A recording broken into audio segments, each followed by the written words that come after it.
Hello, my beautiful badgers. Messi Coda back again with more live dev interviews. Oh, I've missed you. Have you missed me? Well, that's what happens when your computer explodes. But do not worry. For now, we are going west with Chris and Tony West, the twins with over 80 years of AAA game dev experience on every console, every computer. Well, it's cheating. They're twins. It's 4 decades. Sit back, enjoy, and I'll see you all in a moment.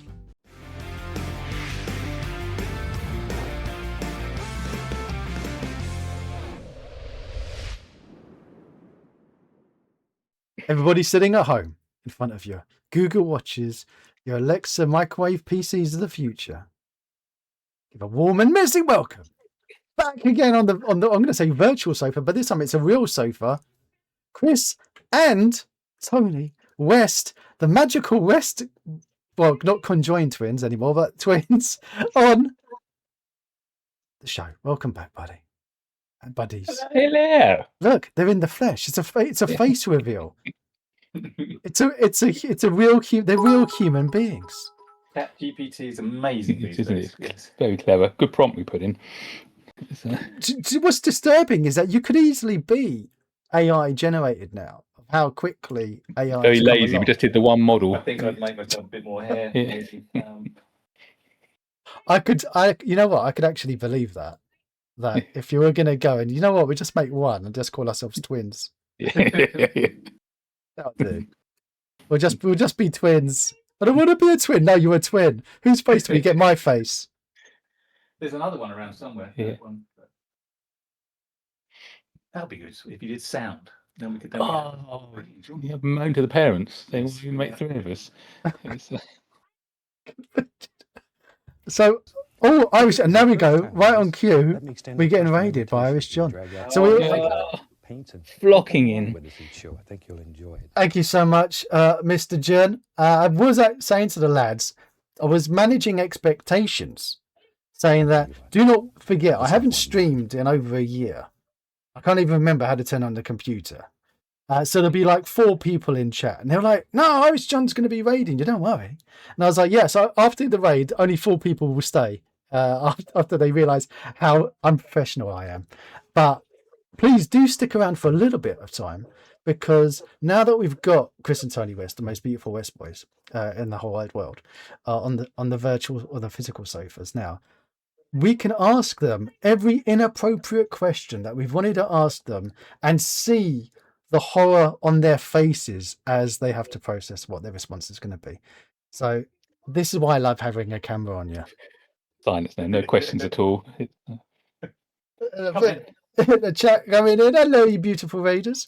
So, boys, what have you been up to since last we spoke? Because last time you came on, it was when I did the 24-hour charity stream for charity, Macmillan Cancer Research or Cancer Support, which I really appreciate your time that you come in and helping supporting the charities. So, in the last year and a half, what have you been up to? I don't know. Well, pretty much the same as we've been up to before. Still getting the game done. Still doing the game, yeah. In the meantime, there's been a couple of jams, and we've got a couple of other little games which we've now got to finish as well. Which I have downloaded and stuck in a folder, so we'll get to play those. Are they single player or multiplayer? Oh, yeah, right. Single player. So, thank you. The second one he's not even playing. More of a view rather than a play. Time. It's what a rolling demo, as we used to call them. Yeah, almost. It's we were a bit ambitious on the second one. It was too many systems needed to be done too quickly, and so we had to put a few cheats in to make it look like a game. But we're fixing that. Yeah, we're doing it. We're working on it. So when you do the jams, are you literally starting from scratch? You're like, we're not going to reuse any of our pre-existing amazing code or... No, I would probably dig some code out from, something, but most of it is written actually from scratch. I mean, in the Bell Rock one, there's 150 scripts again, which are all written from scratch to do most of it. Then you use a few snippets. The camera shake for one thing. Some of the UI code and stuff you just dig out and refactor. But it is all pretty much from scratch. We don't use Let's have one more. many assets. Well, we did use the water one and this one, which was quite handy. Yes, but yeah, most of it is written. And on the rally one, from the art side, on the rally one, everything in it was made for the jam, except for there were two cars which I brought over from the Ages of Speed old cars. But I did want to make a car specific for that, so I did a Renault 4. But all the UI, all the backgrounds and stuff, that was all made for the jam. And the Bell Rock one, everything you see in there was made for the jam. So it's quite pleased with that. It's fun because you when you're doing the jams, you're doing them. You've only got sort of a couple of weeks and stuff, so it's just like none of this sort of like, oh, it's not quite right, and I've got to make this better, and I've got to really polish this up or whatever. You just say that's good, that'll do, and it's near enough, and you put it out. And when you look at it at the end of the day, it looks finished and it looks good to me. So. Well, yeah, but all right. As coders, when you only ever see the bugs, I look at it and think, oh, I can't stand it. When the rally game came out and Jern was playing it on the stream, I left the room. He's such a I couldn't watch because it was just all going wrong as far as I could see. I don't want to be here, so I just left. Isn't that mainly John's fault though? Like yeah, we had to put a Jern mode in the Bell Rock Lighthouse one. We thought what we do is make the simplest possible racing game. So there's no steering in it. You've got one button, you just accelerate or don't accelerate. We still managed to crash. So why are these little blokes still stuck in a T pose? What are you looking at? Oh, you can't see the TV. Oh, that's right. In the Bell Rock, in the boat, in the Bell Rock, there's like Abraham Lincoln looking fellows. Oh, hang on a minute. Oh, even more bugs. Well, it's not moving. It's paused. What have you done to it? Well, this is the stills that you've got on the. Oh no! Well, give us a neck. Bloody producers again, isn't it? Coming. Why is it doing that? 2 weeks. 2 weeks is enough time to not. How do we quit this? How do we get out? Games in there. Let's just so we can compare. If we're going to be. As my dad would say, you don't need to finish it. You just need to not start it. Right? So if you're gonna start it, you should finish it. I never start it, so I don't have to finish it. So there you go. Yeah, that would do. That's what I'm saying. I think the jams actually do sort of like tell you that it doesn't have to be everything perfect, down to the last minute detail. Because I mean, I see all the problems with the graphics. You see all the problems with the code, but everyone else just sees the whole overall picture, and they don't really notice. I think, hopefully, all the problems. It's a bit depressing as a bedroom coder, like myself, entering a jam and then seeing something of this quality in somebody else's in a jam. You're like, it's quite. Well, but it shouldn't be because I mean, we've been doing this now combined for 80 years, so we should know kind of what we're doing. So, but the whole idea about jams is to learn, isn't it? It is. So I've learned a lot doing both of those games, and it doesn't matter if it's your first game, does it? If you've got something else, you're going to get the same amount of enjoyment out of getting a character moving on screen and shooting something else as I do of getting the cars driving over a procedural level. That's what it's all about. Everyone's got to start somewhere, and you shouldn't be comparing it on the quantity of what's in there and stuff. You should be comparing on how much fun you had making it, really. Oh, lovely. Sort of pushing yourself to see what you can do in that time. So we, as I said, we've got a lot of experience. So obviously that we would expect our level to be a little bit more than someone who's just starting out, because experience counts for a lot. It just you don't make the same number of mistakes that you would maybe make if you're just starting out.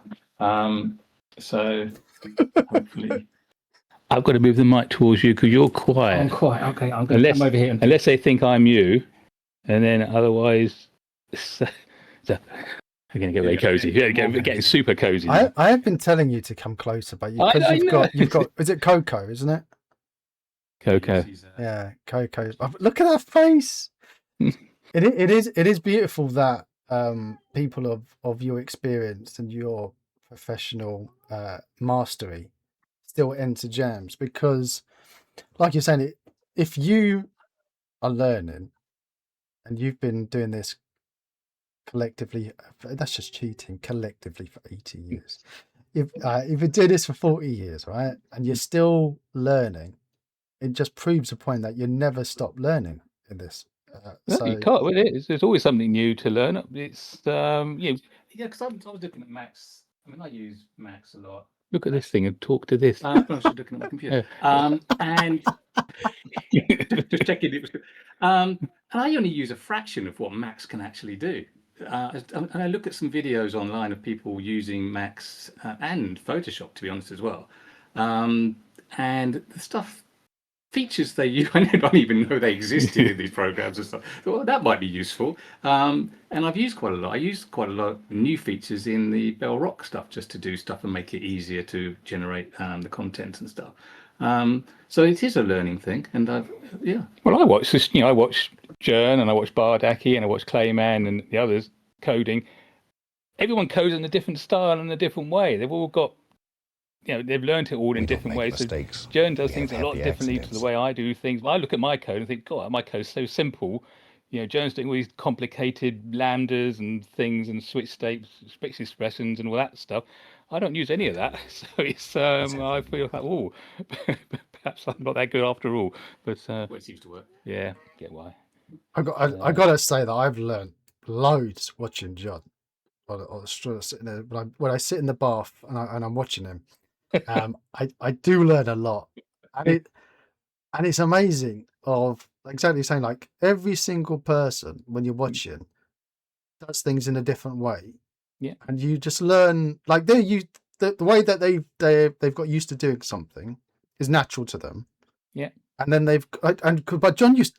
I mean, are you still in the chat, John? John can also be a little bit aggressive, right? So I know it's hard to believe for those who know him. So many times in the past where he's caught me doing something, we're like, why are you doing it like that? Why are you doing, like, going around the houses? Is he a code bully? Yeah, and he was like, do it like this. And I'm like, well, I don't want to do it like that. And I do like that's the proper way of doing it. It's so much better. And I'm like, all right, fine, I'll do it like that. And then I won't admit it to him, but I'll find myself in the room by myself in the dark. And be like, do you know what? It's so much better doing it the way that John wants me to do it, tells me to do it. But I would never tell him, obviously. Don't tell him. Well, but I have a problem because I started out when it was 6502 assembly language, where every single instruction was, oh my God, that's going to use up too much time, and so I look at John using forgotten what it's called now. Yeah. Those fancy things, regex stuff, all that sort of stuff. Link, that's the one. I think it scares me the willies out of me because I think, oh, what's it doing back there? It's going to be using too much time. I can't use that. I've got to do it my own way, because at least I know what's going on then. And that, but I shouldn't be thinking that way, because computers are so fast these days. It really doesn't matter. But I still have that mindset that every cycle counts. So oh my God, thank you so much for saying that. Thank you, because you're welcome. I'm still that person too. I sit there and I'm like writing something, and then the stupid IDE will automatically stick link in. I'm like, no. What? No, don't, I didn't ask for that. And because my brain is telling me, if someone's on a mobile phone, that's gonna screw things up. Don't. Or if they're on a crappy machine, that's gonna ruin everything. Don't use link. And then people telling me that it's 2025 when now it's 2026. So. Yeah. No, yeah, they're right. But it's a difficult mindset to get out of. But it's. Does that go for poly counts as well? Can I up my poly count? No, you can't. No, they're good where they are. So we'll stick with those. I found an email the other day that I was working with an artist many years ago when I used to do the art before the asset store was really a thing, and I would be like a what's the word? An agent for artists for their work with developers and companies. So like, You're so like an agent. if a company wanted to have a freelance artist, I would go and source them a freelance artist, and there you go, speaking of Mike Close, and 700 like it was like can't be more than 700 I was like, my god, how long ago was this? I'm still working to that. Really? So I look at I look at poly counts on some of these other cards and other games and things, and I'm like, I'm shocked that they can use that many. To be honest with you, I'm like, but my cards are a tenth of what say a Setta Corsa or Project Cars or something uses, and that's with all the chassis and the engine and the cockpit and everything. So I don't know where they put all their polygons. But they put them somewhere. What give us some little insights into how you get your count so low but still look so incredibly amazing, because you're such a beautiful artist. I think basically it comes down to the textures at the end of the day. If you've got a good texture on a bad model, it still looks good. But if you've got a bad texture on a good model, it will look rubbish. And you fake a lot of the lighting into the textures. Because I hand draw all the textures, so I can put a lot of my own ambient occlusion and a few extra highlights and things. Because I haven't really got around to using proper normal maps and baking normal maps. Oh, so you don't go down the route of, I'm going to make a 50,000 poly model and then stick that in the texture and then put it down on the 500 poly model. No, mainly because I don't really know how to, and also because I'm just used to my own workflow, and it seems to work. They look okay, because we're not going for the the hyper realistic every nut and bolt and everything. So they don't have to be massive poly. If you're going to zoom in on a nut on something, then on these other games, then you probably do need those polygons. But we've kind of gone for a sort of not so real look on everything, so we can get away with a lot more and just say it's an art style. It's a choice. Yes. Of course we want it to look like that. Yeah.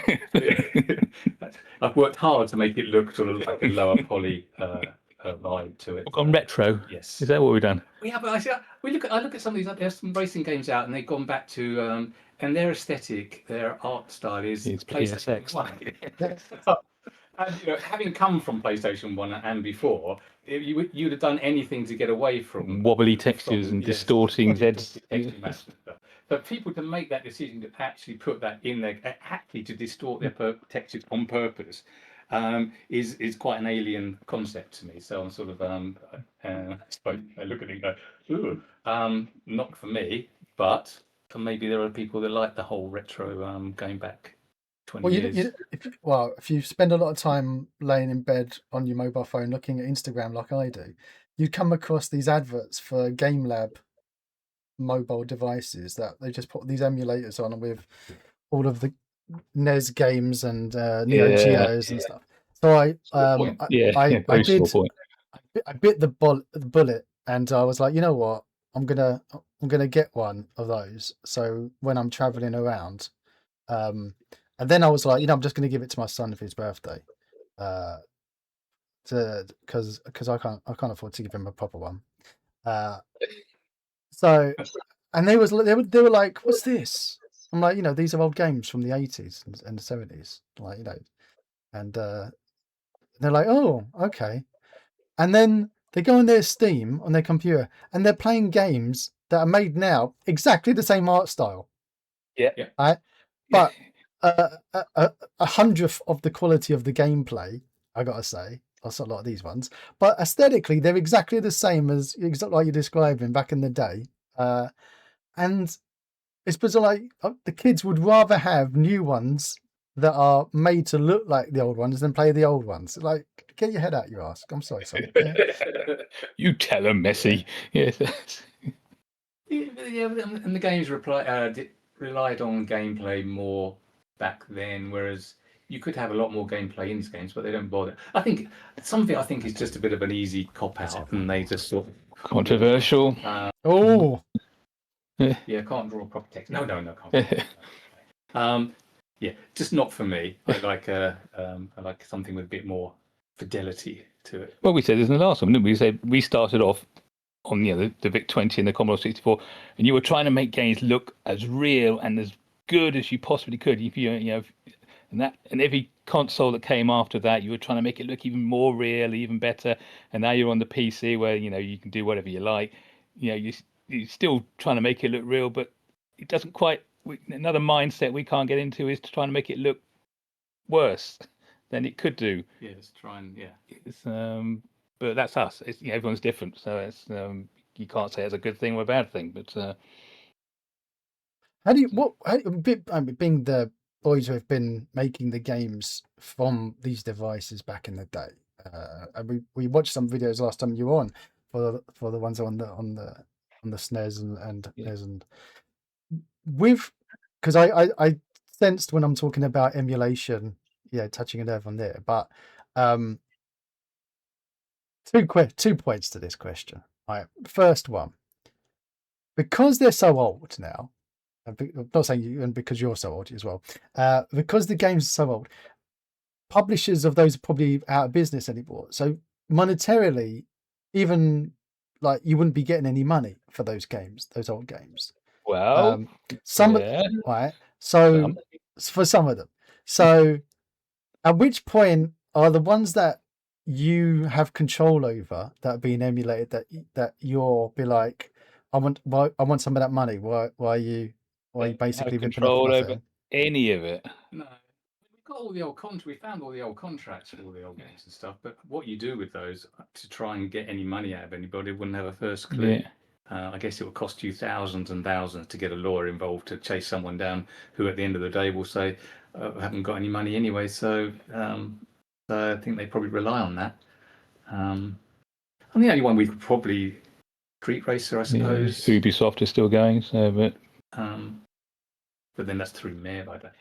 It probably just isn't worth it at the end of the day. And so how many people actually play them? When you got these consoles that are coming out, as you say, with like 1,000 games on it or 2,000 games on it, your actual percentage royalty would be absolutely minuscule. Nothing. Yes. So I just. It's even got GTA Vice City Stories, wherever it was. Really? Yeah. And I was like, how are they not getting cease and desist or their wrists slapped? But the other side to it is because we had our late dear friend Corbus was on stream many times. Would say that he'd have people pirating his assets all the time. So he would put inside the assets in the folders adverts like linked to his assets, like images and stuff, to go take them back to the asset store to try and upsell them. So if you've pirated my assets, well, don't worry about it. Here, why don't you come and be a real customer? Here's the rest of the stuff that you could get. So when someone's who's never heard of your work before is now got one of these retro consoles and is playing something like Street Racer and other stuff, so it's introducing them to your body of work.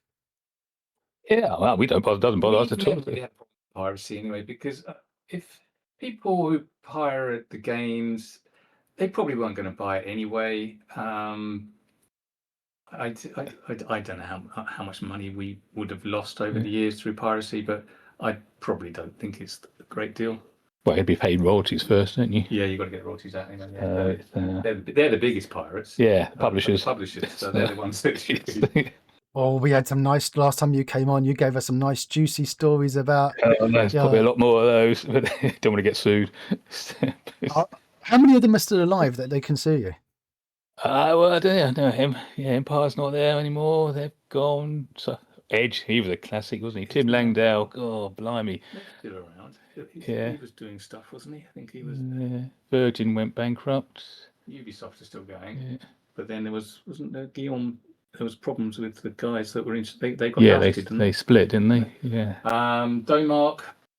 Don't know what they're up to. Didn't have a problem with Domark, did we? No, we still owe some royalties on license to kill. You didn't get your license to kill money. Sorry, you didn't get your license to kill money. We got some of it. You get paid. We got the advance, and I think we got one royalty check from them. Yeah, and then Boz needed a company car, so we took the rest of it. I think that was from. Oh, I can't hear you. Your Oh, face. I think the royalty check was from the book club. There used to be this thing called the book club that would buy a load of games en masse and then sell them at a discount through some sort of mail order thing. So I think we got a small royalty check from them once, but anything else never saw the light of day on the royalty side. You're really selling the dream, aren't you?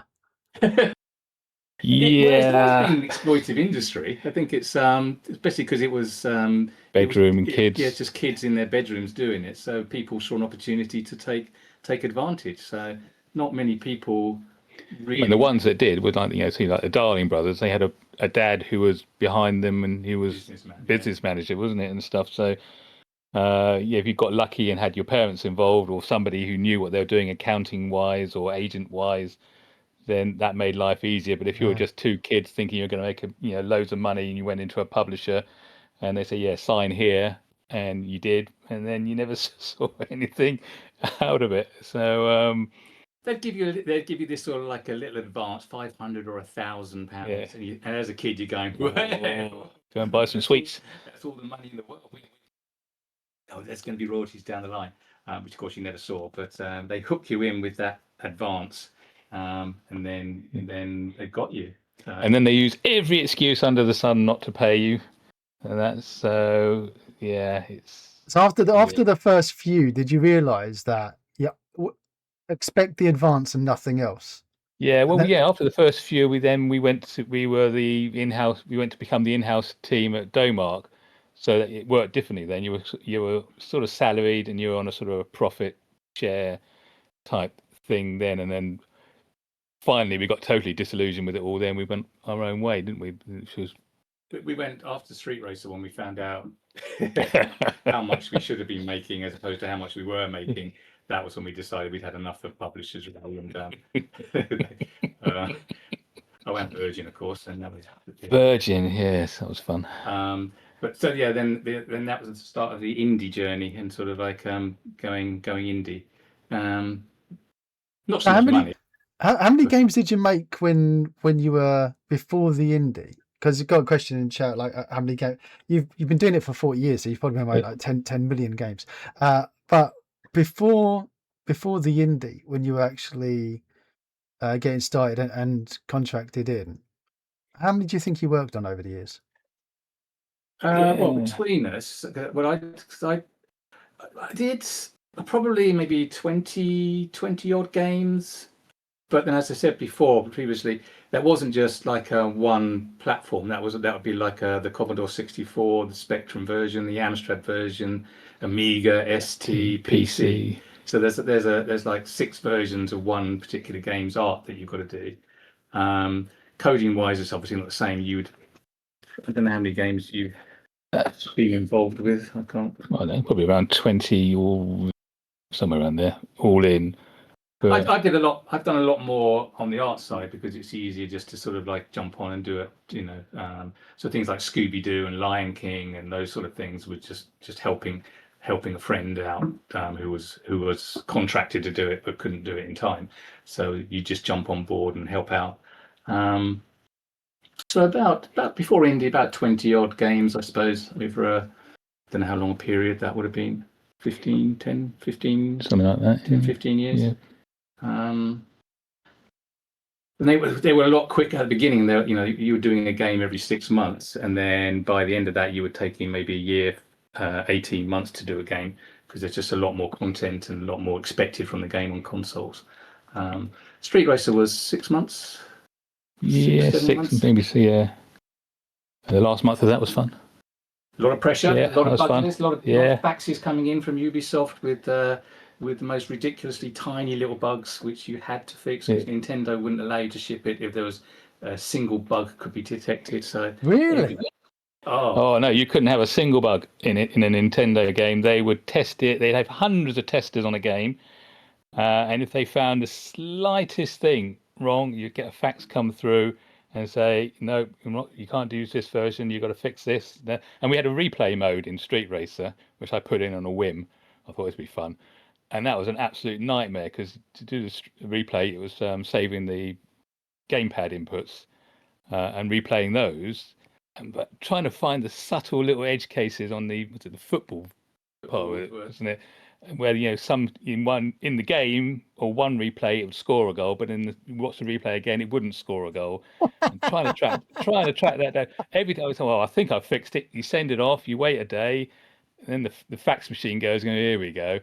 And then it took weeks at the end just to get rid of and then at the very last minute they suddenly decided they were going to release some bazooka add-on to the SNES. They sent that to, it doesn't work with this. Well, we've never even seen it before. How is it supposed to work with that? And then there's this multi-tap thing for how you can have 4 controllers plugged in. Oh, that messes it up. So they kept sending through these new bits of hardware we had to test with. So yeah, that was Nintendo. Did you just take the feature out in the end, or did you manage to catch it in? Once it's in, it's got to be fixed. So there was a lot of pressure to hit. I've done my job. We said that last time you boys won that the artist does the easy job, isn't it? Oh yeah. Same in jams, because they sit there at the end of the jam, 2 or 3 days to go, sitting back, going, "Oh, I'll make the coffee. Could you just get this in and this in and this? Oh, does it do that yet?" No. I had a very important on Street Racer when it was all kicking off and it was all a lot of stress, and Chris was up like 24 hours a day. He would be sort of doing code, but he would then fall asleep. Sort of like before he pressed, so I had to press. I was pressing return because he was asleep, and then giving him a nudge saying, "I think you might want to just check this to make sure it's." We had one period on that. I think we went 4 days without any proper sleep, not with no bath. And we got stuck in the office. We got taken into the Mev's office and put there, and so you've got to finish the game, and that's so literally we were kind of washing in a sink in the toilet. That, and then one day one of the other guys in the office said, "Oh, there's a spare room next to me with a mattress in it if you want to come back and have a few hours." We got there, that mattress had all the stains on nice. it, but it's still like, yes, I'm sleeping on that. Yes, that's the glory days of coding. That was the glamorous side of game dev. That was finishing the games off.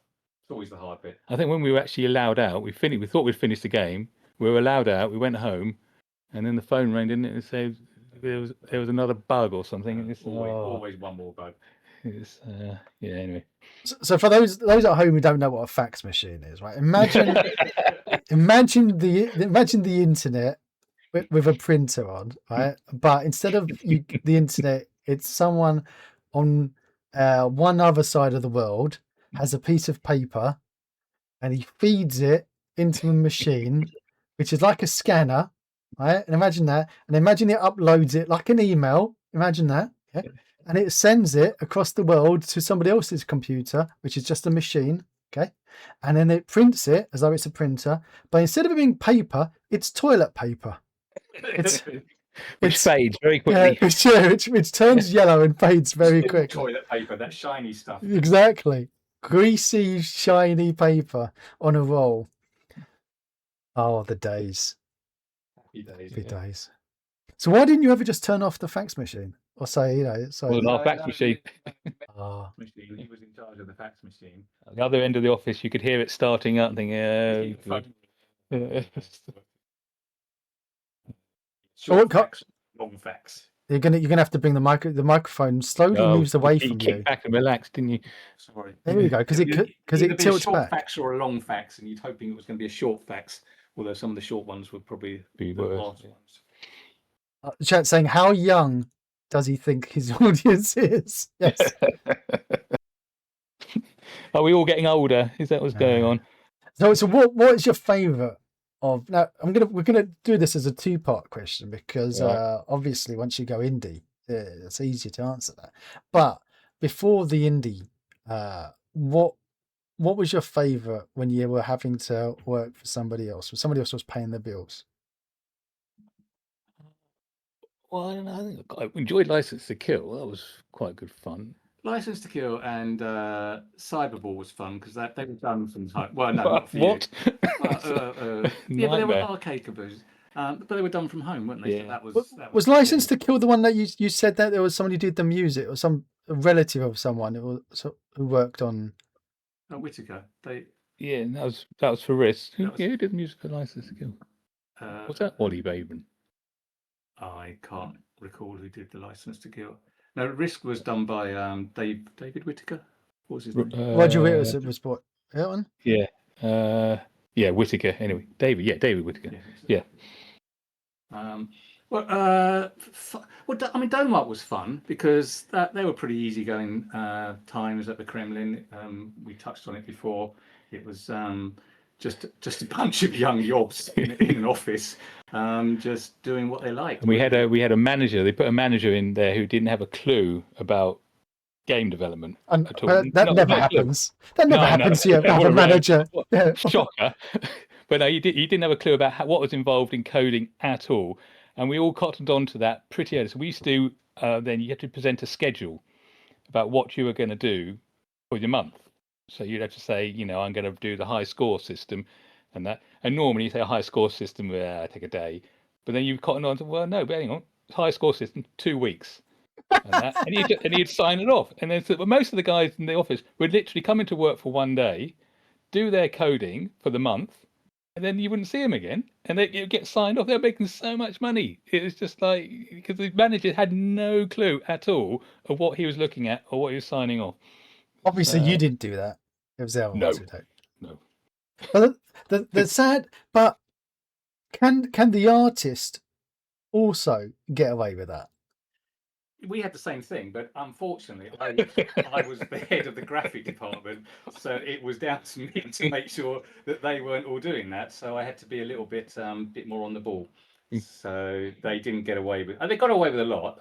I was pretty relaxed on it, but they couldn't take the mickey too much because that reflected badly on me, as it were. So. Did they resent the programmers a lot more then? Because why are you letting the programmers scam time? I think they probably did, yeah, because they were on different floors as well. So the artists were on the top floor, the sensible people were on the middle floor. The boring, the quiet floor was the middle floor, and then the dodgy lot on the bottom floor with the. So you're in the basement. That wasn't, but no, it was. That was in Putney, the basement, but that. Yeah, the ground floor was very dodgy floor. A lot of there was drugs and stolen contraband coming through there. As I said, the second floor was all the serious proper programmers. It was like dead quiet on that floor. If you didn't walk onto that floor because there was not a sound going on other than the tapping of keys. Yeah. And then again on the top floor it was a little bit wonky because there was some bit of a wacky backy going on and it was artist inspiration. Yeah, kind of. It was fun. So I think those they were good days. They were fun. Yeah, enjoyed those. And Domark were nice. The bosses of Domark were nice guys. It was they were down to earth, weren't they? They were posh boys. Yeah, posh boys. They didn't really know anything about game dev, to be fair. They were just the sort of the money men. And they would put other people in charge, as Chris said, Russell, who didn't have a clue what he was doing. And then, so he was also then in charge of like Marco's Magic Football, which was the last game we did at Domark. He was in charge of the game design, getting that game designed, and he thought he'd do it. He had no idea how a game was created, so he thought we're going to design the whole game on paper before we even start writing any code. So that all the artists were told, you've got to draw all the levels on paper. And we're going to stick them on the wall. We're going to play the game on the wall. So the game would be complete on paper, and people would be imagining playing through it on these drawings that we all did and stuff. And then you could start coding. And everyone was just looking at this going, well, this is a waste of time, but we'll do it anyway because we're getting paid. And it just all went out the window, and the game was started by the coders, and it was like, well, just make it up as we go along, because that's what you did. And I don't know, was Marco's a good game? I'm not sure. They did that for Sega, wasn't it? Because they had the Sega lot come round, didn't they? They knew the Sega were going to visit, and they wanted to have everything like it was, storyboarded and this, that. We put so much effort into it. They wanted to show that instead of just two greasy oiks coding on a game in the corner. So, yeah, that was good stuff. I've got all that art. It's good to have. It's good to look back on all the old artwork and stuff, all the old drawings, and you can say, well, and some of it was used. Some of the designs, the concepts were used, but it was a complete waste of time. And they commissioned a writer to do a whole backstory to this game. Oh, really? Oh, Yeah. it was like a book came out, and it was like this is the story of the game. So, well, we can't implement any of that into a game because it's just not game material. Because this was a game about a boy who had a magic football, and the football was he used it as a weapon to destroy characters on these levels and things, or you could bounce on it to go up to higher platforms and things.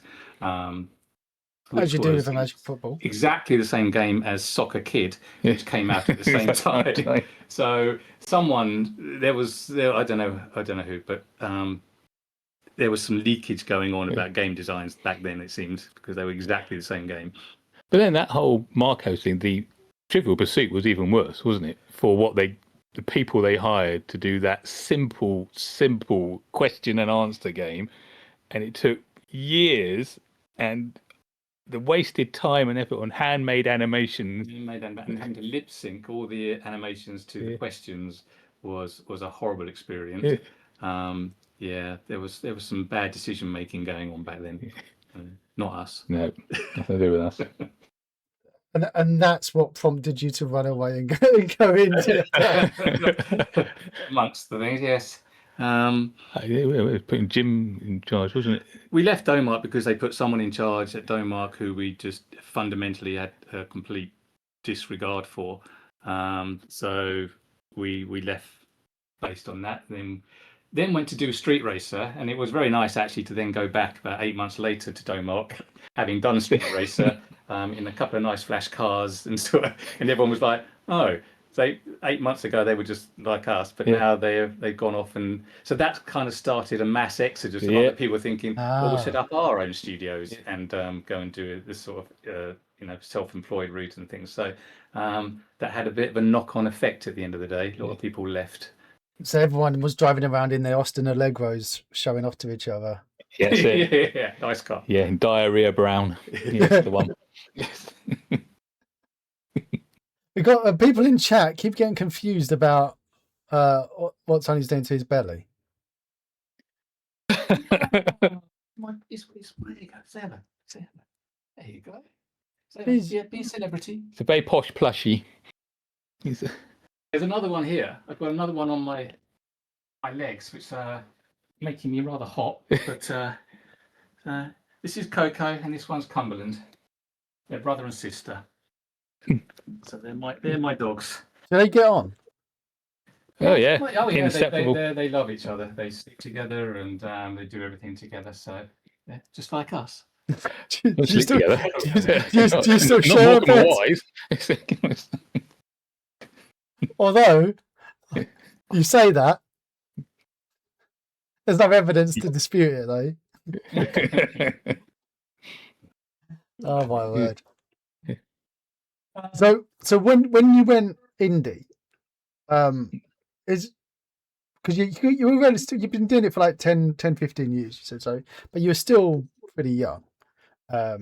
So how much was the fear factor involved in, or was it literally like you knew that you could get paid?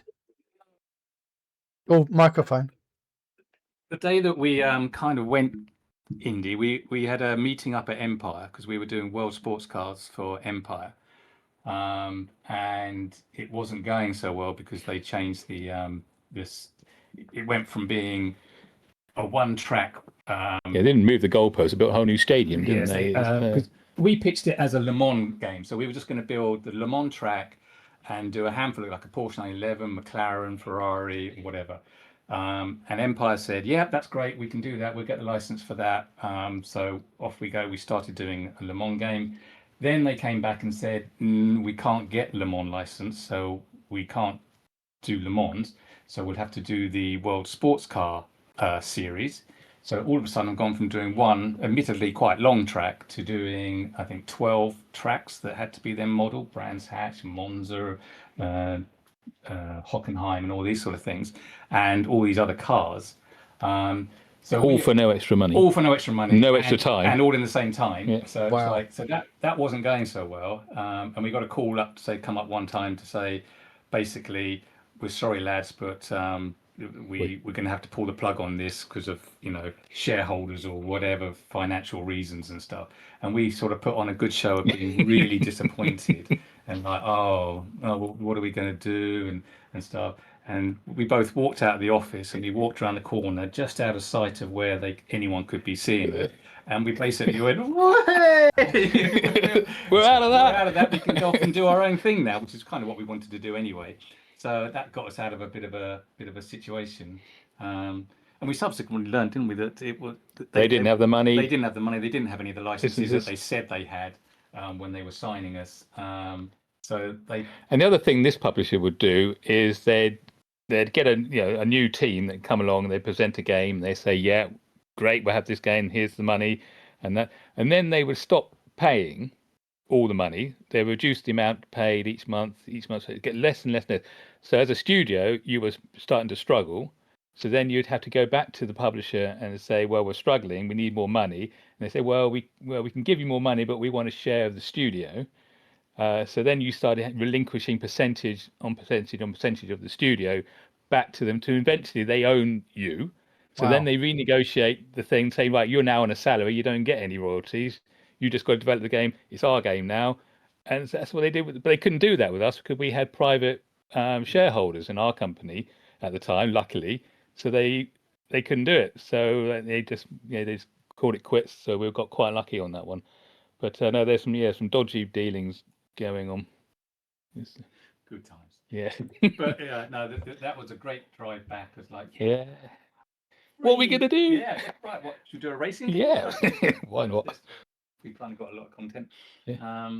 So then we started thinking about doing Racing Legends, which was another experience. Yeah, that was back in the days when there were no Unity or no Unreal or no graphics. So you had to develop your own sort of engine, which we kind of had for World Sports Cars, but it needed sort of updating and things. So that was a start of a long, drawn out procedure. Yes. So I was going to the other question of like what your favorite game, and then when you're indie, your favorite. I'm going to assume your favorite genre is the racing one because you keep coming back to it. Yeah, well, we love cars. We always have since we were kids. Old cars. Yeah. So we've always wanted to have a racing game which was fun to play, and I'm of the opinion, I've played most of the racing games that come out. I don't feel any of them are really, it's maybe accurate and stuff like that, but I don't feel they're fun to play.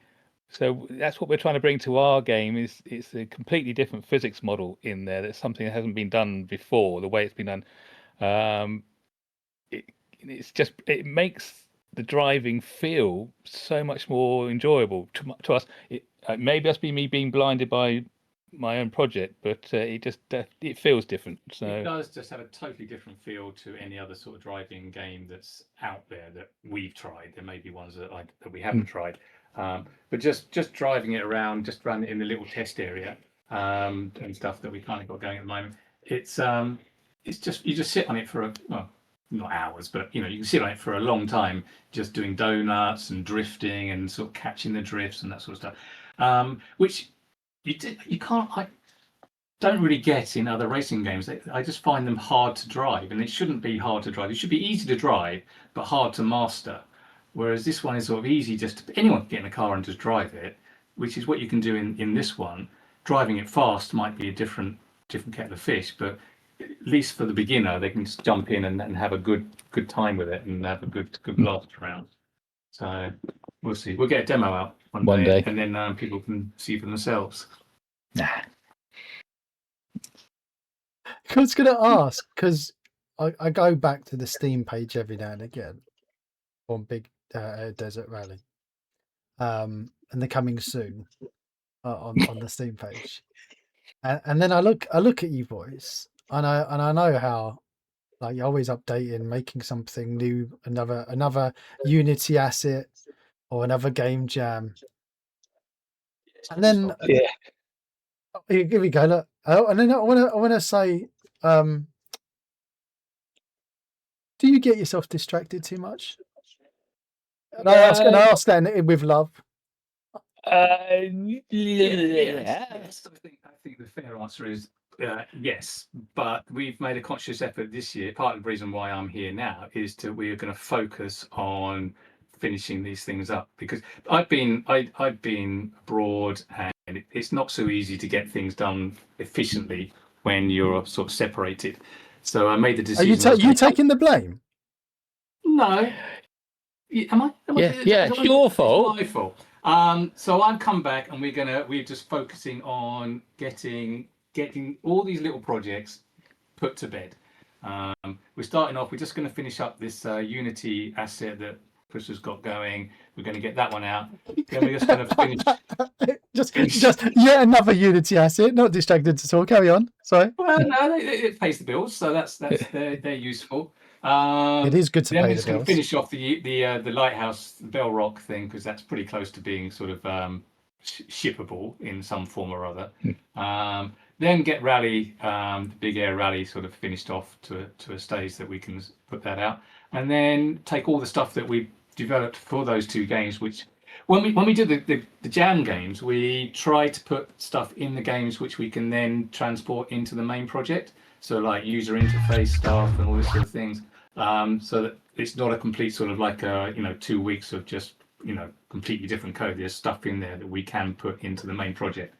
So then it'll be a case of, once those two are sort of shipped, we'll get back onto the main project and bring it all together and get those out. But we want to put those out. It's not like it's a massive project. We're trying to do it in what we call experiences. So it's going to be like one car, one track experience type of thing, so that it's quicker to get something again out for people to sort of be playing and testing the water, because there's no point in spending months and years on something that at the end of the day no one cares about. So if we can put out a simpler, more sort of cut down version of it, and see what people think about it. If they like the idea or they like the driving, then obviously we're onto a good thing.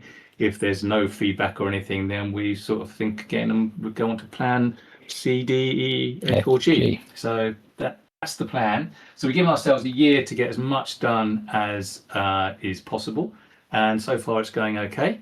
So let's hope that continues. There. That's all you. So the advice because it's always good to give advice to people at home. You're going about this in a very measured approach. Like, you're setting yourself targets, holding each other accountable to hitting these deadlines and targets, and yes. But you're also being realistic, so that you're saying if you're not getting the numbers, or the response isn't within the acceptable numbers that you're going for, then you can lose. There's no emotion attached to it. Then just move on to the next thing. Don't let yourself get tied down by emotion. Yeah, you just draw a line under it and say, well, that didn't work for whatever reason and stuff, and you've got to be realistic about it and say, move on to the next thing. What else can we do? Got loads of other ideas for things that we can do, but just we want to get these ones done first and then put them out there. I mean, the Lighthouse game, it's not going to be a massive seller. It's not a sort of mainstream game or anything, but it's so close to sort of being sort of shippable. We might as well get that done, and it's still good fun doing it. So we might as well get that one done. Looks nice. And the rally one, I think, could be a fun little sort of casual game. So we'll get that one done. Yeah, we've had interest on the rally game from corporations and stuff, haven't we? So we've had Porsche and other people sort of like saying, nice, coming knocking on your door. Well, we just got, through the contacts in the racing sort of world and stuff, people say, well, people are looking for a simple racing game and stuff. So marketing tools, that's all it is. It's more like a playable advert for things and stuff. So that could make that's a possible thing, just to focus on that side of things rather than the whole game. But that's a very simple game. It's very nearly there. It just needs sort of tweaking and a bit more content and stuff putting into it. So that should be fairly easy to do. And then we're really looking forward to getting onto the experiences, the racing experiences, because they're they're nice self-contained little things, and again, you don't have to be doing the whole, the range. You don't even have to think about maybe multiplayer to start with. It's just, let's just get a car and a track out there for people to play, do some lap times, and then see what they think about it. So quite realistic targets, I think, on those. So that's the plan. Whenever I played, like you're saying about other games, not necessarily so fun. They seem to be bogged down on being so realistic.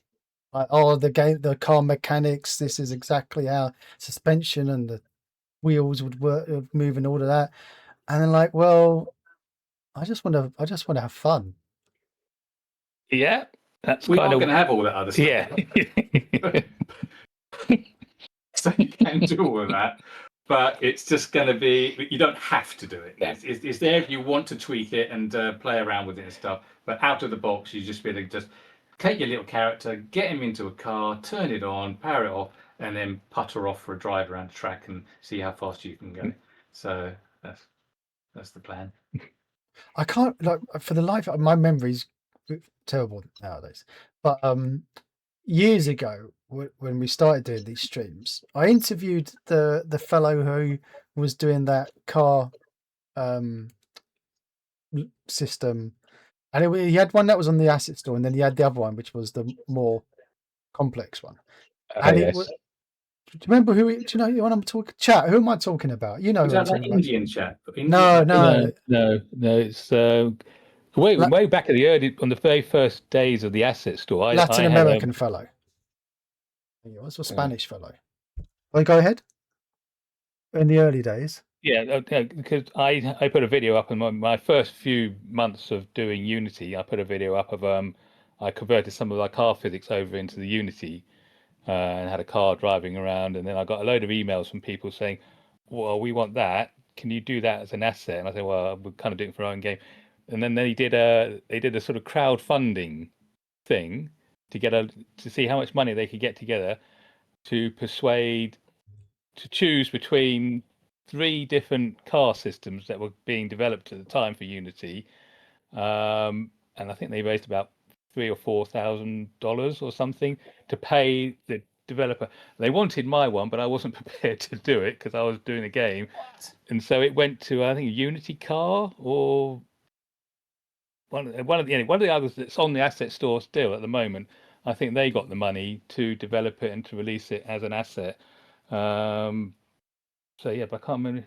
So you could have had that $4,000. I found the one I was talking about. Eddie's vehicle. Eddie, that's the one. That's the one. Yeah, Eddie's car. That's the one that got the money, I think. Oh, is that the one who got the money? Yeah. So yeah, could have been mine. So when he came on the stream, he was showing all, because he goes like, you got 2 versions. I said, what's the difference? And he goes, one's basically proper vehicle physics, like really, all one's an arcade. And one's more, for you to actually enjoy it. Yeah, the fun one. and he was showing all of the settings and everything, and I was looking at that, and I'm thinking, even my dad, who was a mechanic, would be looking at this and going, I can't be asked with all of that. Well, you see, it's funny because if you want to do car physics to make it feel that all the cars are going to be different to drive, then you've got to have that level of detail in there. The suspension's got to be right and all this sort of stuff. And our physics model was used by a Formula One team for their in-house simulator at one point. Oh, you can relax now. I thought you were making the coffee, but you're not allowed to name drop which one though. No, unfortunately not. But so it's got that level of detail in there, but that will be hidden from the player, obviously, because they just don't need to know that. They just want to drive that old car and hope that it drives like it used to drive. So. But yeah, if you want to have good physics, the car, you can put the Unity wheel colliders on a car and it will drive quite good fun. Yeah, good enough for most games. So it does depend how far you want to go on it. I was pushing a link in the chat a moment ago for your merch, by the way, your merch page. Let's have a look. Yeah, your beanies and your baseball caps. Oh, they got the new hat on there. Oh, we've got the Bell Rock beanie now. If anyone's got a cold head in the winter, And Mel's was just saying about how unique your rolling your rolling Thank you, Mel's. your rolling Yeah, well, demo. we I mean Bell Rock is. How unique what is? Bell Rock. Oh, it is. Well, yes. Yeah, we wanted to do some. Yeah. Oh, there you go. Look at that, sexy. Bit of promotion going on. There we go. It's, Maybe even warmer. I love the fat son. oh, hello. Is it a Fats and Sunny? Yes. Sun. Oh, there you go. They're going out. Yeah. So where were we? There you go. So does all of that money go to you, or is that? Oh, gonna go and buy a coffee with that. I think Jones bought one hat, and that's it. We bought one. Yeah. Oh, you go. But you mean we? He's the only one who's wearing it. He's got one. Where's somewhere. yours? It reminds me when I did the messy Coda merch, when I started doing those t-shirts, and I bought my kids a t-shirt each, the Let's Get Messy t-shirts, and I got myself twerking while I'm working messy Coda t-shirts, and that was it. I think two other people bought them. Yeah. You're not retiring on merch, I think. It's funny because when we were doing Racing Legends, when we went indie, obviously, money was going to be an issue, and that's so what we thought. We'd break new ground here. Yeah. What we'd do some merchandise for that and try and sell that to try and bring some money in. And boy, we were called all sorts of scam artists and things. Oh, these guys they're selling teddy bears. What? It was the original crowdfunding. It was like let's sell something in order to bring some money in so we can develop the game. Yeah. But no, that apparently was the wrong thing to do. Way ahead of its time, obviously, because it was not received well at that time. Apparently, in those days, you meant to develop a game with no money, and be grateful for the fact that you were developing it for no money. It's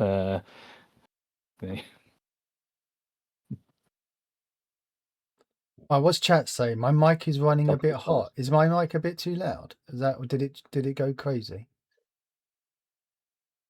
Is everything all right? Is the sound okay? Is it my sound that's being naughty? My sound that's being naughty.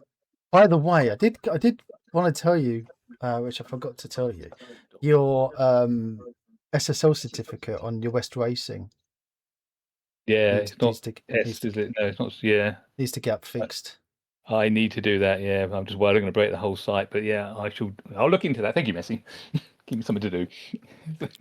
It's because it's not the artist's job to make sure that things work. Yeah. I don't even know what he's talking about. So he's HTTP as opposed to HTTPS. Oh right. Yeah, there you go. Yeah. Well, if you go in through the Google links, then the Google's sending. You can't go here. It's a dangerous site. Yeah, it's sending you to the S rather than the non-S. So there you go. Yeah. Oh yeah, because I'm nice to you. I like that. Thank you. Well, I do like to be nice every now and again. Oh, what's Kilted Dog? There says Big Air Desert Rally and Bell Rock. What else is on the cards? Oh. Well, the racing game.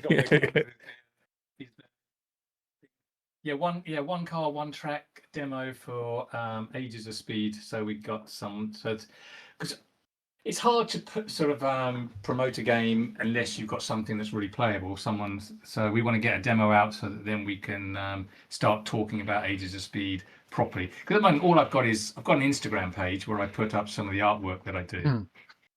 Which is doing okay. Quite happy with the sort of number of followers I got and stuff. But I think once we can actually put some gameplay footage up and some sort of demo that people can try, then I think it will really then start to get some traction, and people will be able to understand more what it is that we're trying to do with Ages of Speed. We do have a problem come October though, don't we? Because there's going to be another jam coming along. So that'll be another distraction. There would be something else we've got to get done in the year. That'll be our year up. We should have all these other projects and we'd just be sort of sitting there waiting for what to do on the. See, now just put a deadline out there which they can judge us by now, kind of. News. Well, it's good to have that. Is We it? need that. Oh, We yeah. need to have a sort of like Love a deadline. Yeah. Yeah. Looking forward to the next jam. Might do something that actually has some gameplay in the next one. That would Mel says, "Will we contact the museums for the Bell Rock Lighthouse game?" on it. Spot On on. it. Yeah. On it. Going to. Cause I think that is kind of what when we were sort of designing, coming up with the idea, thought this will be something that might appeal to the north, to the museums, and to maybe because the whole thing about this jam was that it was supposed to be educational. So we wanted to do something which had that educational side to it. So learn how they built this amazing lighthouse back in the day. And of course, so there is a really nice museum up in Arbroath, or as John calls it, Arboroath. He struggled with it. But there is a museum You're up there. so mean. So we can do at some point take a trip up to Arbroath and see whether or not they might be interested in sort of putting it in their museum. So yes, on it. See where that game came from. That game came out of the first jam when we were doing Big Air Desert Rally. In the North Sea. Bro came over from Spain to be working here, but he didn't bring his computer, so we only had the one computer here. So we're having to do timeshare on here. And when I was coding, which was most of the time because he's only an artist, I just bought a set of antique building blocks, just a sort of a toy thing. And he was playing that, and he was building little lighthouses on the desk over there and stuff. So when it came out to what we're going to do for an educate, we'd just happened to come across a picture of the plans for the Bell Rock Lighthouse. Oh, we could do the building block game, building a lighthouse as the jam game. So that's as a side. That's where that game came from. So and he's still playing with his building blocks. It's Fun. Lego. Right, I've loaded it up that we're talking about Bell Rock. oh hello. But I the intro video started going in as you were talking, so I had to quickly go past the intro. Shall I load it back up again and let the intro play? Oh, okay, because it's got some amazing voice acting going on in there. Voice as well, acting, so right. you can listen to. Can you remember how to play this game? Which one of you did the voice acting? That would be me. Hang on a minute, I haven't got your face. I haven't got your faces on. Hang on, which younger or older brother? Or younger? Younger one. He's older. I love that because like, it's one of the memories of the last time we chatted on the stream. How important it is to get right who is the youngest and oldest, and then before the stream, ladies and gentlemen, as we're just chatting, they weren't even talking to me; they were talking to themselves. And was like, "I'm older than you. I'm the older one." You'll do as yourselves. So does it take? Is it important in your daily life when you're deciding who's in charge? Like, do you play the "I'm the older" card? I'm in charge.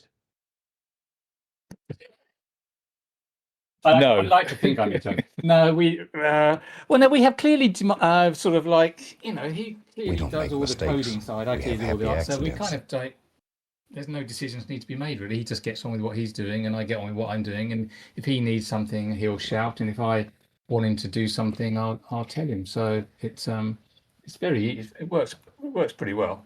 Seems to have done. So far so It's good. not changing it now. Are we? No. Right, I'm going to load up Bell Rock, so you're both going to have to be quiet then while I stick it in. Okay. I really can't. Works. People click and send them after. Oh yeah. That's right. Yeah. Oh, I went and changed the volume settings on it, and now it's too quiet. So now I need to go back Oh, in, Jesus. put the volume back up again. Right. But annoyingly, as soon as I click on it, to activate the window, Yeah, don't click. So how do I get? How do I get it as the active I wouldn't window? worry about it. It's not that. Okay. It's not that amazing. 2 weeks. No, because Why don't you just watch the video? That'd be a lot easier. I'm going to leave the room again. hang on. I'm going to do it one last time. Get the coffee. Right, if it doesn't work, right, then I'm making the coffee. you're both in trouble. He's running all Far out in the North Sea lies the Bell Rock, a devil's root that lurks beneath the waves. Oh, I'm in the hot seat. Oh no! Oh no! Hang on. Cursed It's rock, broken mine. the sailors would mutter, spitting over the Donald. She's claimed more men than the King's Navy. Bruh. Most folk said no lighthouse could ever stand there. Built on the Bell Rock, scoffed the skeptics, you'd sooner anchor her house on the tide itself. Sounds like Littlefinger Young from Game of Robert Thrones. Stevenson thought otherwise. It can be done, he told the board.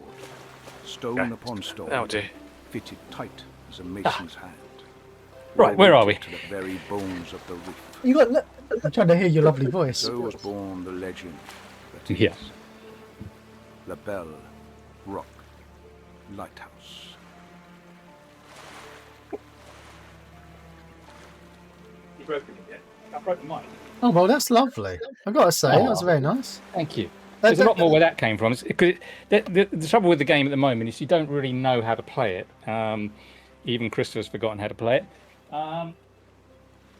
So there's going to be a lot of voiceover telling you what to do, and obviously sort of tutorial type stuff to tell you how to play the game and stuff. But basically, what you got to do is it's going to be like a manage your resources. You've got to sort of like get the what was that?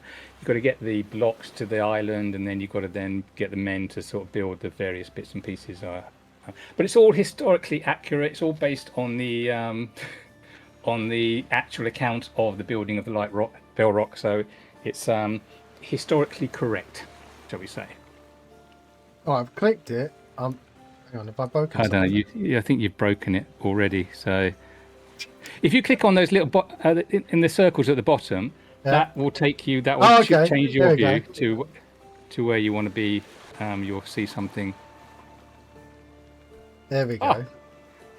So you got the lighthouse. You've got to build there's a barracks where they had to build the barracks in order that the men could stay on the island so that they had more time to work on the things. So you've got to build the barracks first.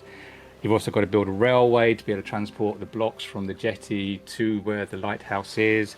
And then you've got to then build the actual lighthouse and stuff. So we've got all the blocks. I've done all the blocks for the lighthouse. That's all created. So and at the end, of course, is then the light will be put in, and it's sort of like it will light up, and then you get to see in its full glory this beautiful lighthouse in action. When this water, chat saying it as well, like this is dirtily beautiful. It's like depressing how lovely. It's a clever system, isn't it? That one. It's a nice it's a nice asset. That's makes all the difference. Which one is it? What water is this? Is this yours, or is this something you got? KWS. Really? Yeah, the new version, number 2. It had a lot of bugs in it. We had to sort out a lot of bugs. Yeah, there was a lot of to-ing and fro-ing on that. But no, the way the waves work is fantastic. So the tide comes, the tide works properly. So the tide comes in and goes out. So you can only work on the building while the tide is out. So it will be a case of how quickly can you build this lighthouse? Can you build it as? Hang on, bit of product placement. We've been paid to only the best jams to promote. So we get our money for that. Hang on a minute.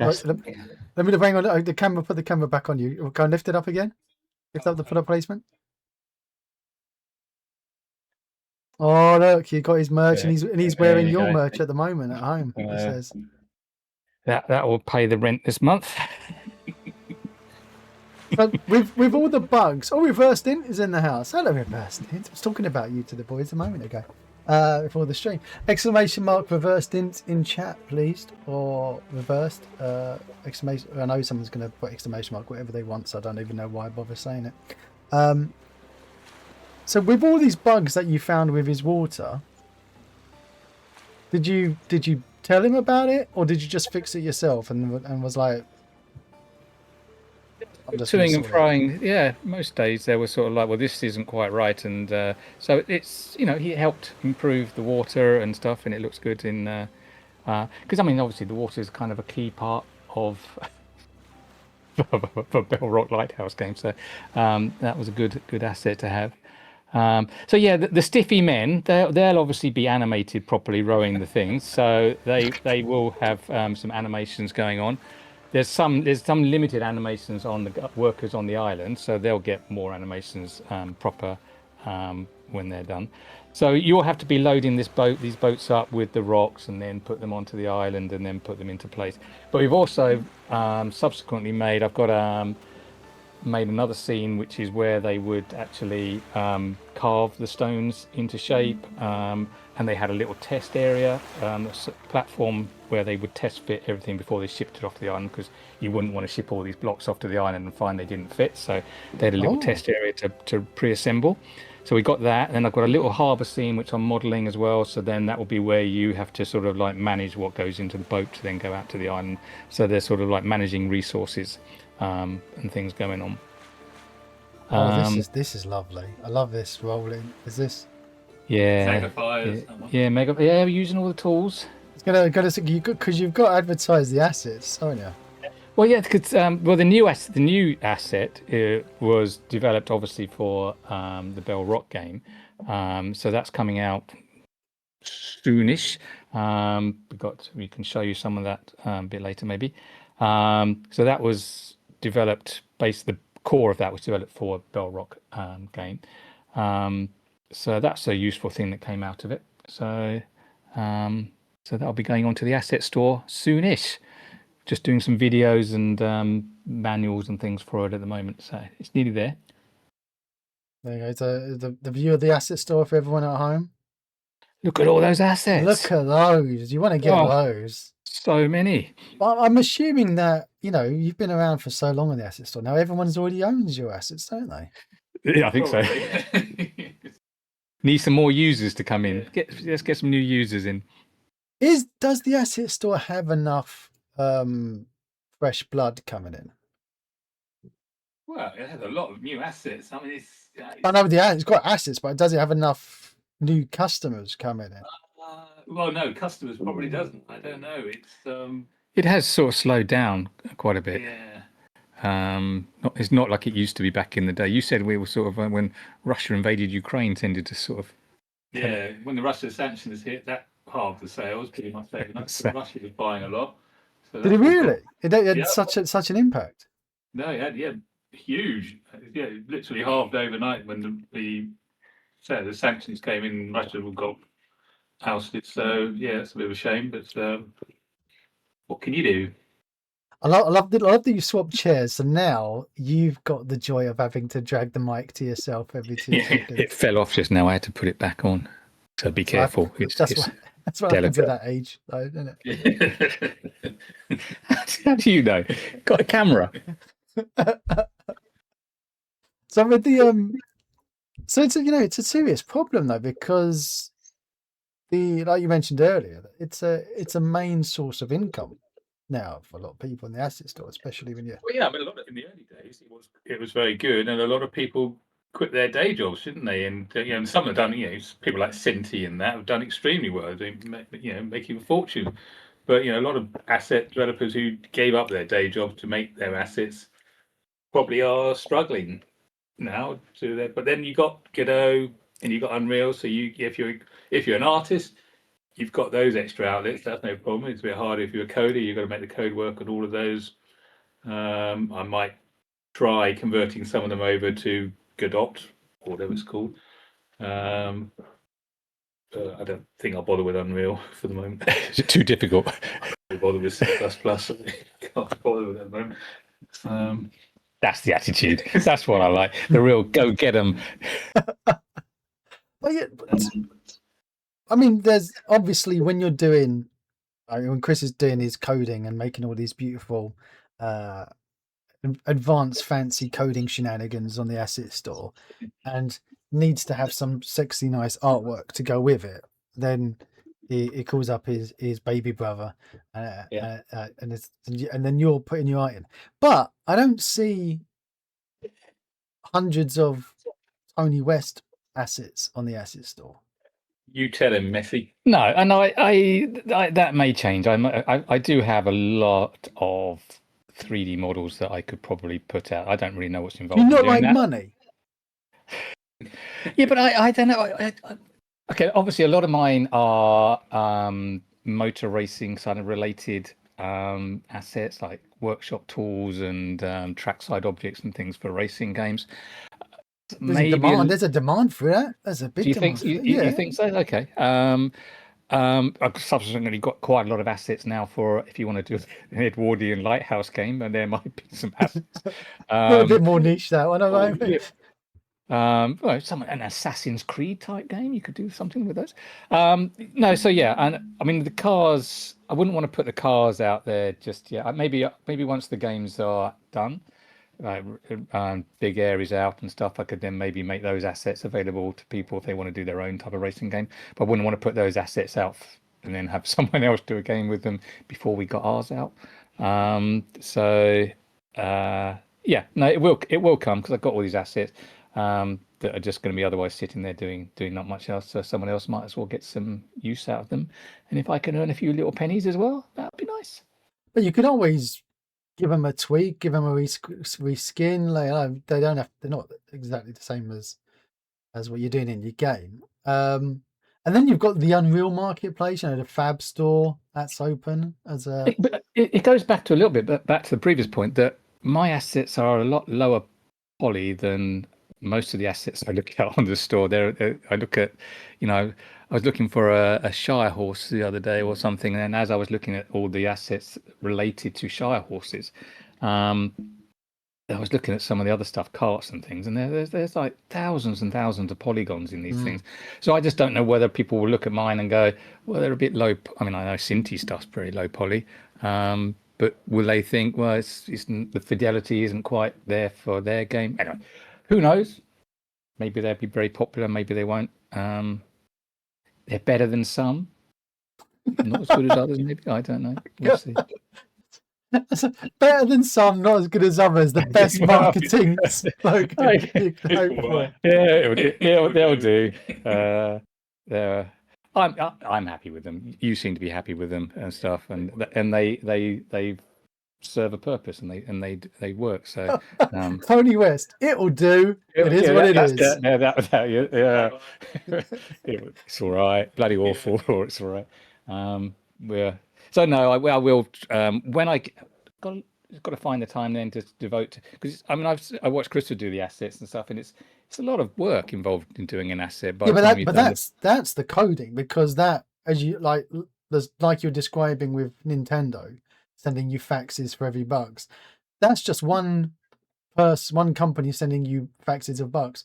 Chris has got hundreds, if not thousands, of customers sending him emails of all the many bugs that he has in his house. Thank you very much. Every day another 100 come in. Yes, I'm shit. It all helps to make it a better product, though, doesn't it? At the end of the day, it does. Yes, that's how. So no matter how good your asset is, and no matter how good documentation or videos you make, you'll always have customers who are asking you stupid questions, and they're like, how does this work? This doesn't work. I want my money back. Yeah, well, that's kind of why the prices are a bit higher on my stuff. I'm trying to filter out microphone. The general microphone. Yeah, you moved it. How do you like it now? Okay. That's why the prices are a bit higher on mine, because you kind of if you put it out for like $20 or something, then if you get 1,000 people, not going to happen. But if you got that many people buy it, then you're going to get a lot of people saying, how does it work? I can't be bothered to read the instructions, and it doesn't do it the way I think it should work, and you should change it. So so if you price it a little bit high, I'm hoping that might filter out some of the people that, if it's higher price, they might be willing to put more effort into understanding how it works. Is kind of my logic behind that one. I may be completely wrong on that, but you do get a lot of stupid people, though, don't you? Sort of asking the most ridiculous questions. What's the best one? What's the best stupid question you've ever had? Oh God, I've kind of blocked those all out. So, I know when he gets one, because he'll be like, and the keyboard typing gets louder because he's dealing with someone who's being a bit stupid, so he's hitting those keys a lot harder and stuff. So I know when there's one come in. you always get the ones that moan, you haven't included everything you've shown in every single video you've ever done. I haven't got all of those assets in here for free. Why haven't I got that model and that model and that model? Why haven't I got that demo scene, that demo scene, and that demo scene? You think, well, do something for this. Learn. I don't know. So sometimes it can be a bit exasperating, but yeah, we'll find out with the next one. See what happens. How many times are they trying to get you on a live Discord call?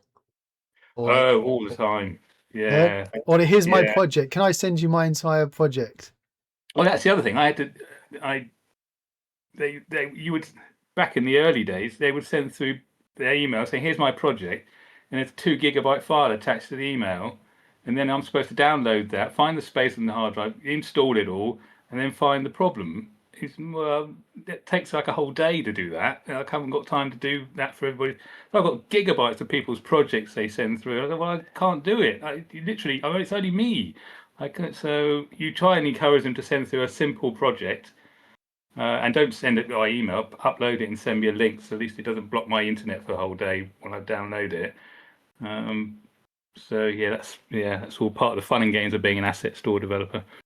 It's One question, Guilty Ninjas are: Do you have a Discord?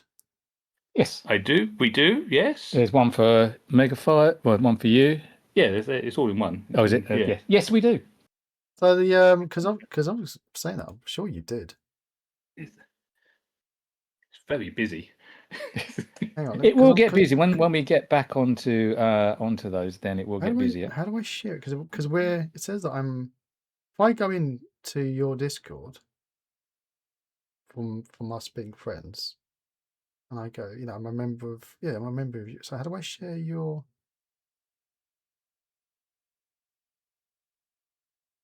We are friends.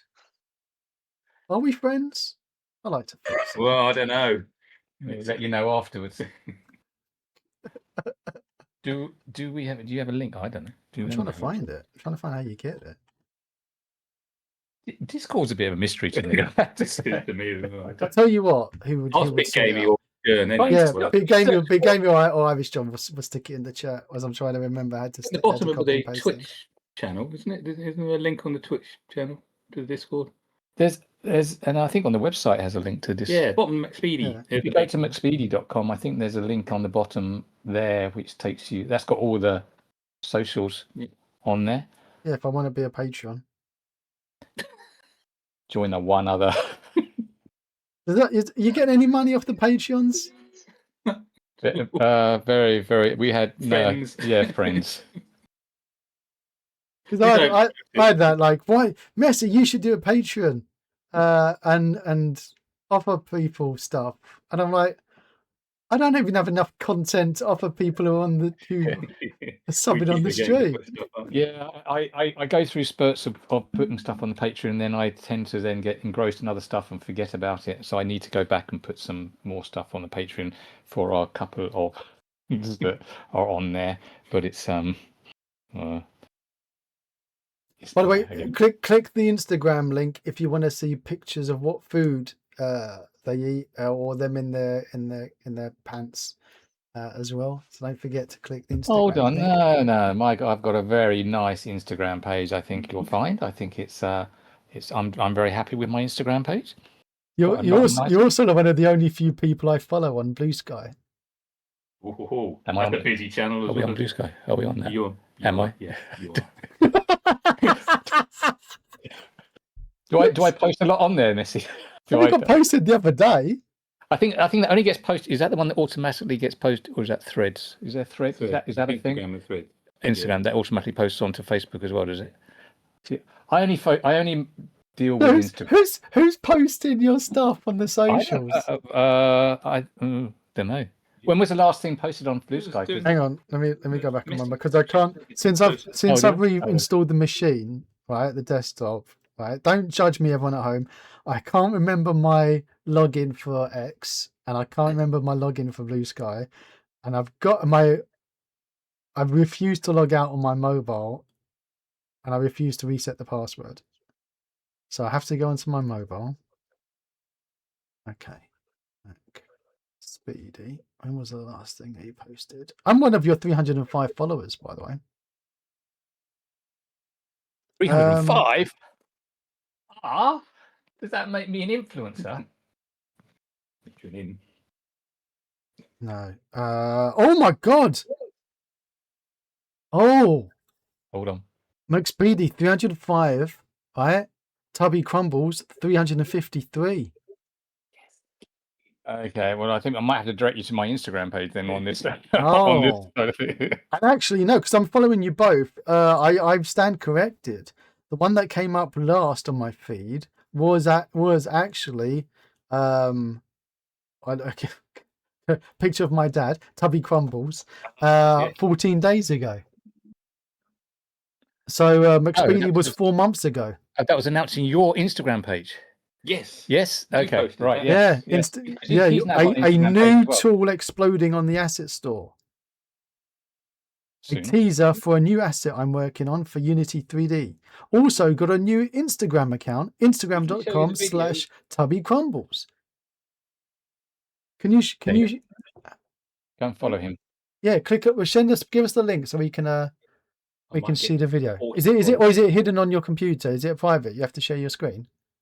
What's that? Video. Yeah. You said you were going to video. show me a video. Yeah. We've got to swap again. Okay. Coming up. Coming up. I shall leave you to this. Hello, Coco. Mind the mic. Don't knock it on the floor.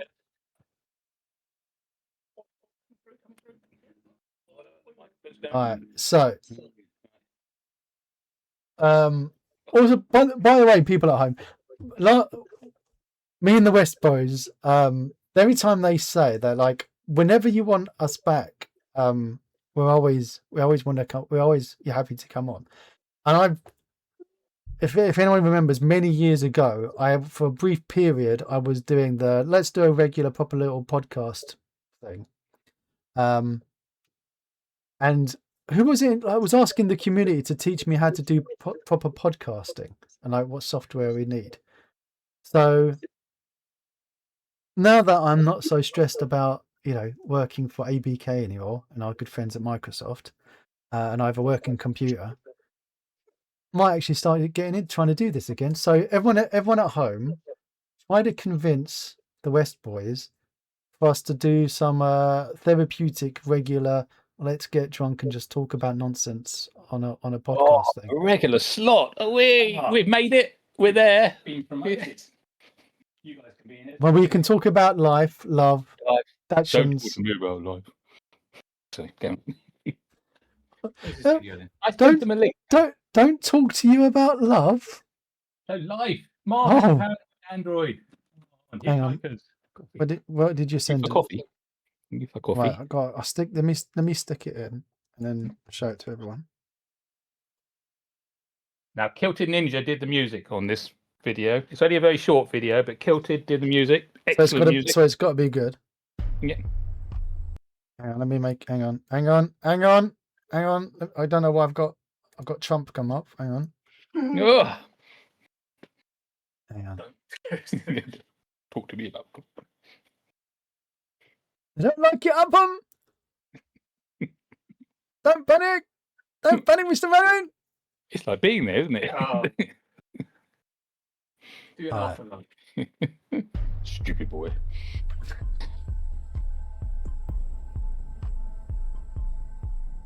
Anticipation. I know. Oh, there we go. Can't hear it. You can't hear it, but can everyone else hear it? I mean, that's nice.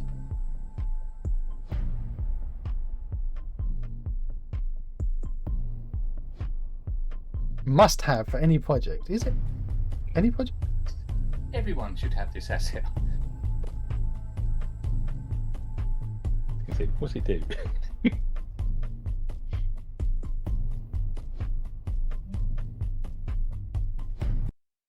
There you go. There you I can go. hear it. Could you not hear it?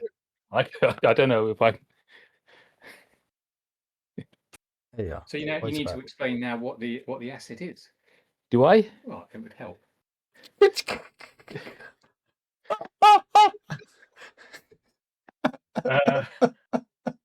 we do a share screen thing? Yeah, you can.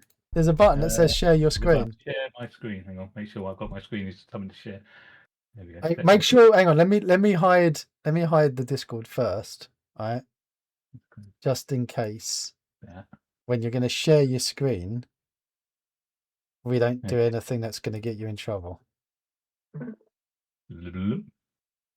Okay. All right. Let me stick it back in. All right. Is everyone ready? There we go. Stuck it back in. Okay. So that's if we press play. Let's do 10.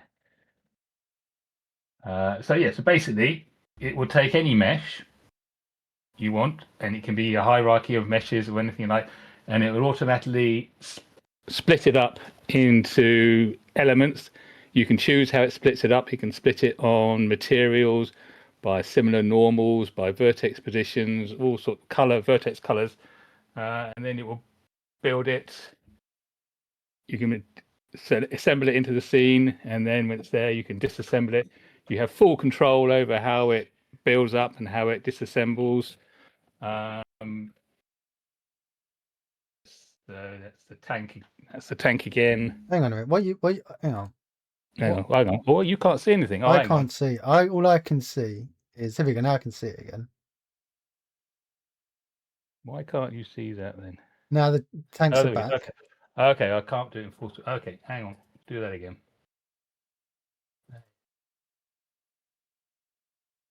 So, can you see that? There we go. Right. So let's have a look. So this one here is a Cinti asset. This is part of their horror mansion thing. So there's a greenhouse. So if we press B to build it now, it will now build that whole greenhouse. So that's a load of separate objects, but it still splits it down into all the individual components. Oh. And that build it. And then say you can control that. That's building out of a box. So you can have it build out of multiple boxes or out of. Oh, that's nice. And then you can have it all fall apart at the end as well when it all packs away. Oh, that's pretty. And so instead, it works with any sort of any meshes. There's a little dinosaur. Fall apart. So what made you start working on this one then? What? Well, it's because I'm assuming it's in the game logic that you needed something. So. Well, in the Bell Rock lighthouse, we wanted to have the things like the jetty and the railways and the cranes and stuff that were being used. We wanted to be able to build those, and the artist here couldn't be bothered to model them in a way to animate being built. So I had to write a system to make sure that they could be built by individual parts and stuff. So, and obviously work with just a single mesh, and it would detect all the individual elements. If there's a nuts and bolts and separate wooden beams, it would split them out into those and then play them back in a form that we could use. And then we got let's see this. So I was testing them with all sorts of the different assets that are on the asset store. So we found, so if we do this one, you build this, and you'll see the leaves appear on the tree nicely, and the various houses build. And you can control the order of how the bits build, how they appear and fly in, how they disappear when you dismantle it. Like this one will build out the back of the truck, we'll go in there. And then you can also control it so you can do individual clicks. So you can build individual parts. So if you wanted to make that part of the game where you actually wanted to build it, it would show where the next part goes, and you could click that and it will build. And then say it all dismantles, and then on the tree here, the leaves will blow away eventually. There they go. Oh, that's nice. Yeah, so you can have the leaves falling off. So then it works with any mesh. You don't have to worry about getting it done specially by any artist in any special way. It will just work. That, and it works with skin meshes as well. And it can be a single mesh, or it can be 100 different meshes all together in the hierarchy. So that's another example. What else we got? Graveyard. This is by another asset developer. I can't remember who they are now, but Oh, nature. What's not nature manufacture. Yeah. No. Necro Labyrinth. This one was Oh, no. called. And this will build up. This is basically the whole. Is Reverse Int still in the chat? Reverse Int. I'd like to see your ones being artificified. Yes, yes, that all builds up. That one's got a problem when it dismantles at the moment, so we won't dismantle that one. I've got to fix it. It will, but it's a bit slow. He is still in the chat. So you're basically having to throw loads of different types of art at it to see all the different nuances. Oh, yeah, trying to make sure that it works in kind of all the different, all the popular assets and making all different. People model things in different ways. People will model it all as one big monolithic object, or the Cinti stuff is loads of little bits you bolt together and stuff. But I wanted to make sure it worked with any sort of scenario. Reversed Int does a lot of shader shenanigans with his shaders. Oh, well, no, it shouldn't matter. The shaders or the pipeline shouldn't matter because it's just working with the mesh data. Nice. And things. So yes, that's all falling apart. Yeah, you need to go and grab one of his ones from the asset store. The question, Kill Ninjas, can you just use the dismantle feature on it independently of the build, e.g., if you just wanted to use it for destruction? You could do that, yeah. So you've already got a building that exists in the scene, and you just want to destroy it. Well, yeah, the buildings. When it's built, the buildings are just the normal game objects that they are anyway. So it's and then so that's no problem at all. There's nothing special about the object once it's built. It's a normal Unity game object. So you just tell it to dismantle. It uses the same data as it's being built to do the dismantling. So this is another Cinti. This is a Cinti Western job. So this has got the railway line. So that's building. Nothing special has been done to any of the objects. The way that this works as well, you can have it sort the objects in different ways. In this case, it's using a spline, so it sorts along the spline to get the build order correct, so that it all goes around and builds everything in the right order. Then it puts the train on top, and when it finishes, it automatically turns on any lights or particle systems that are part of the object. Clever. As well. So it knows when it's done, so to add all the and you can put events on there on any object that's being built. You just answered my next question. You just answered my question. Okay, events. Yeah, you can fire an event off and say this has happened. You can have there's all different. You can do custom classes. You can do your own custom class to build it in your own specific way. You can use there's various different ways out of the box, or you can say you have a custom class. You can add to say I want to build it. Do fancy things. You can have things build along splines to come in, and then it will do a nice little sort of loop to find its final place. Well, yeah, I mean, so I'm trying to make it as flexible as possible. Jen's asking, the way it falls, is that taking some kind of fake rigid body kind of stuff, or how does it know where to fall? Yeah, that's just doing a really simple Verlet integration of the physics to make it just fall apart. It's got drag on there, angular rotation stuff. It's only got fake collision for plane at the moment. I'll probably put an option to do ray casting in there so that it does proper collision with the floor. Obviously, that'll be slower, but some people will probably want that. So yeah, any other ideas? Throw them out there. I'm happy to take them on board and add them in. Have I missed any examples? Oh, we've got all the guns, and we've got the. Yes, there's another asset, and just there are loads of different guns, science fiction guns, and they will build in different ways. And somewhere in here, there's a robot. So we build the robot. Oh, that's not the robot. That's the robot. He's lovely. By the way, everyone in chat, don't forget to click the follow button and click on !on Discord to join the Messy Coder Discord as well, where you can interact with the biggest and best gaming development community in the world. Isn't that right, boys? Yes. That's true. Because Dave said it, so it has to be true. He's got a dog on his lap and he wouldn't lie to you.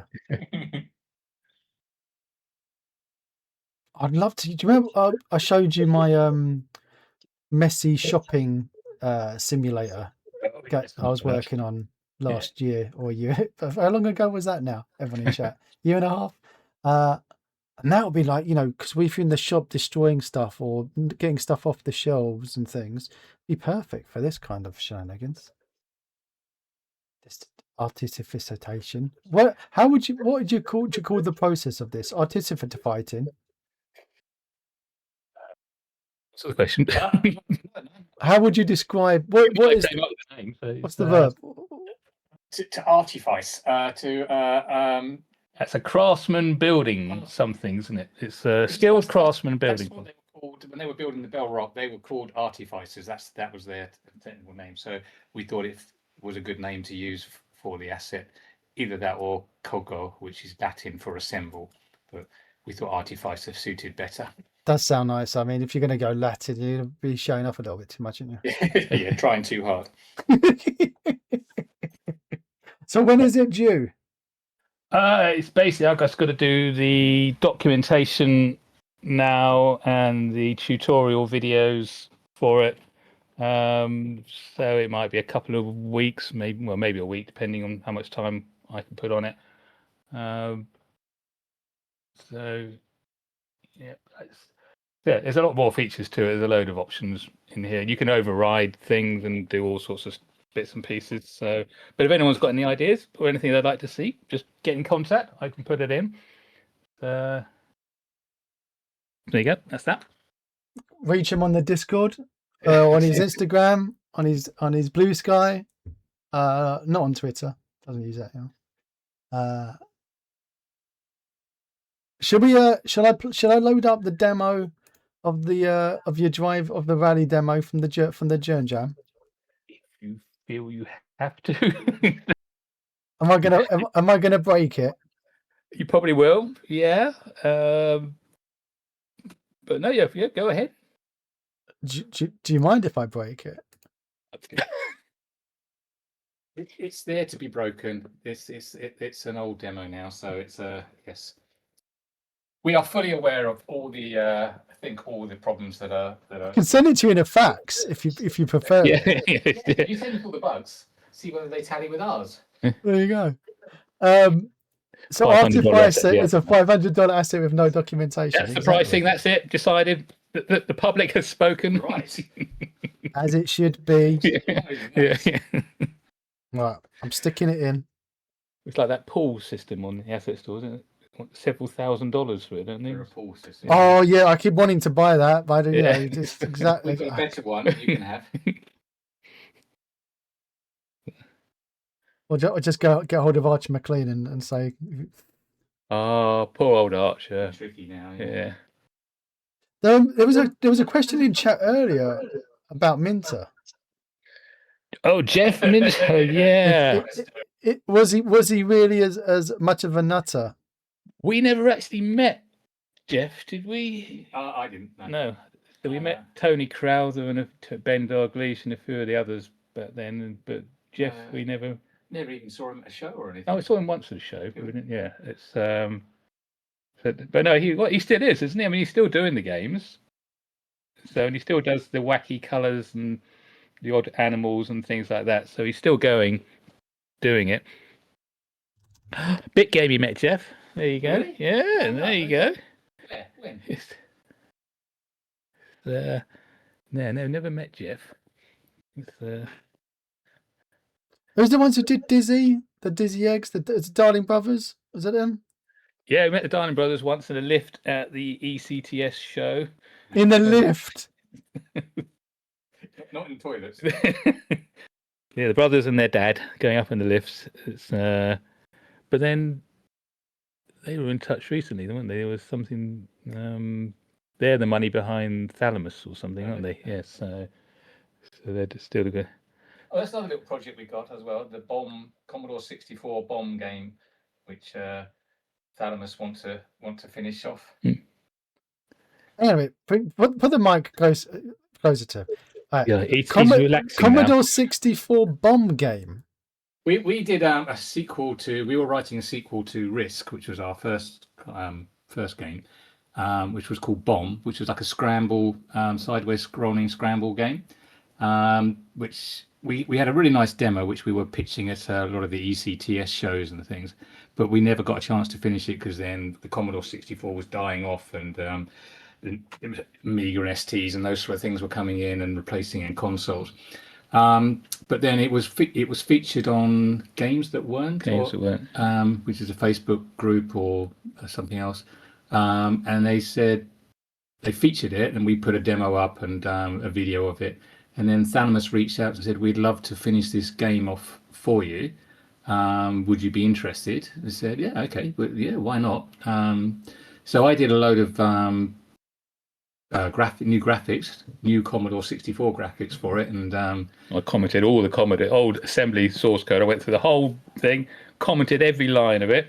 So they've got that, and they've got this, and I did a big game design document for it and stuff. So we sent it off to them, and they just sat on it for a year. They had a contract to do it for a year, 2 years. 2 years. They had the rights to it, but then they struggled to find anyone to code it. So that contract has lapsed, but they might be interested in picture. It'll be a really good game. I think it'll be a really nice Commodore 64 game, and it was great fun doing the artwork again for it. It was going back to the old character editors and sprite editors. Yeah, it's good fun. Should be good. I'd like to do it. We can do it as a jam game. We'll do it as a jam. Oh, there you go. Yes, a retro jam game. Let's do the next game. Next jam a retro. Yeah, pixel art only. Yeah. I was looking at them. They're reviving the Commodore 64. There's a They've got a lot of sales, haven't they, already? So I was going to get one, and my wife walked into the room and looked at my computer with it on the screen, and she just went, "No, under no, never, no." What are you thinking? And I was like, "Why not? Why not?" She goes, "No." And then I was on. She saw the other monitor had eBay on with originals on there, and she goes, "No, no more filling the house up with rubbish. No more, no." And then she saw the price, and she goes, "No, never." But what I'd love to do is, I keep thinking about it. There's a lot of people who are making Spectrum games, and they're not, so they're proper Spectrum games, but they're making them now. So I'm like, I would love to do that. Go back to actually making Spectrum games. Yeah, the whole from all the console, all the game machines, aren't they? Commodore, the Spectrums, the Amstrads. We've even got. I get an invite every year to join a SNES game jam because they want us to join that. But You come out in cold sweats. Yeah. I don't know where the manuals are. I guess they're online now. But I'd much rather do Unity. We don't make mistakes. We have happy accidents. Oh, thank you so much for that happy accident. Dark Muppet here says, "Good old Archer. I worked on Mercury Meltdown back in the day. Shame there hasn't been any new ones. Mistakes. And also we that happy accidents. they had a big jar of mercury in the office." Nice, excellent. I don't remember that game. No, it's Iconic. Thank you so much for the sub, for the gifting out 5 subs there, Iconic. what's the one? Oh, yeah, you did The pool game. Drop Zone was the first one, wasn't Drop it? Zone was Yeah. So that was a good game. Drop Zone was a We good don't game. make mistakes. We have happy accidents. Rob Lang Dev says, "I've still got my Specky in the manuals." So I was visiting my my parents' house We don't to make go mistakes. through We have happy there. accidents. the stuff as you do when you're doing all the estate clearing out, kind of finding old pictures and things like that, trying to find all legal documents and things. And I found my old guitar, my old Spanish guitar from when I was a kid. It was a tune. Wow, it's in their house. I didn't bring it back over. And inside like the case, it's all got like the old magazines and the papers of lessons I was doing. And then I found the Spectrum 16K. Still Expensive, boxed Spectrum 16K with like the tape deck next to it and all the wires and everything. eBay it. I was well. My wife made me eBay the Amiga CD32s because Ooh. I had a few of them when we were dating. Oh, She made me eBay them all. oh. I kept one of them hidden. Eventually, she made me get rid of it, and I wanted to just like rip it apart and put a mini ITX motherboard inside it and just mod it. And then the other day I bought off eBay, which she doesn't know about, so no one tell her. I bought another mini ITX motherboard that I found that would work with my old CPU from the PC that I had before the PC exploded, and I've got it hidden in behind me. I'm looking at the shelf. It's quite well hidden. She doesn't come in here. She's disgusted by the dirt and the mess everywhere in my office. So I'm going to mod something else with that one as well. But I would love to make it like mod it into a Spectrum. Oh, it would be lovely. Oh, it'd be so nice. Right, let's play. While we go down the memory lane of all the things that we're not allowed to let our wives know about. Let me load up Big Air Desert Rally. And let me put the screen on. If I put this monitor up there. Hello, Cumberland. I'm a great big grumpy old Hector. Good to come, bro. Who did the music for the Rally Game Jam? What was the That Unity asset or free Unity asset on the asset store. We're not very good at music or sound effects. yes? But Not our strong point. no. Have I messed up the? Can everyone see? Hang on, let me move it about. There we go. Now I can see it. See, what you needed to use was Messi's ultimate menu system for your menus.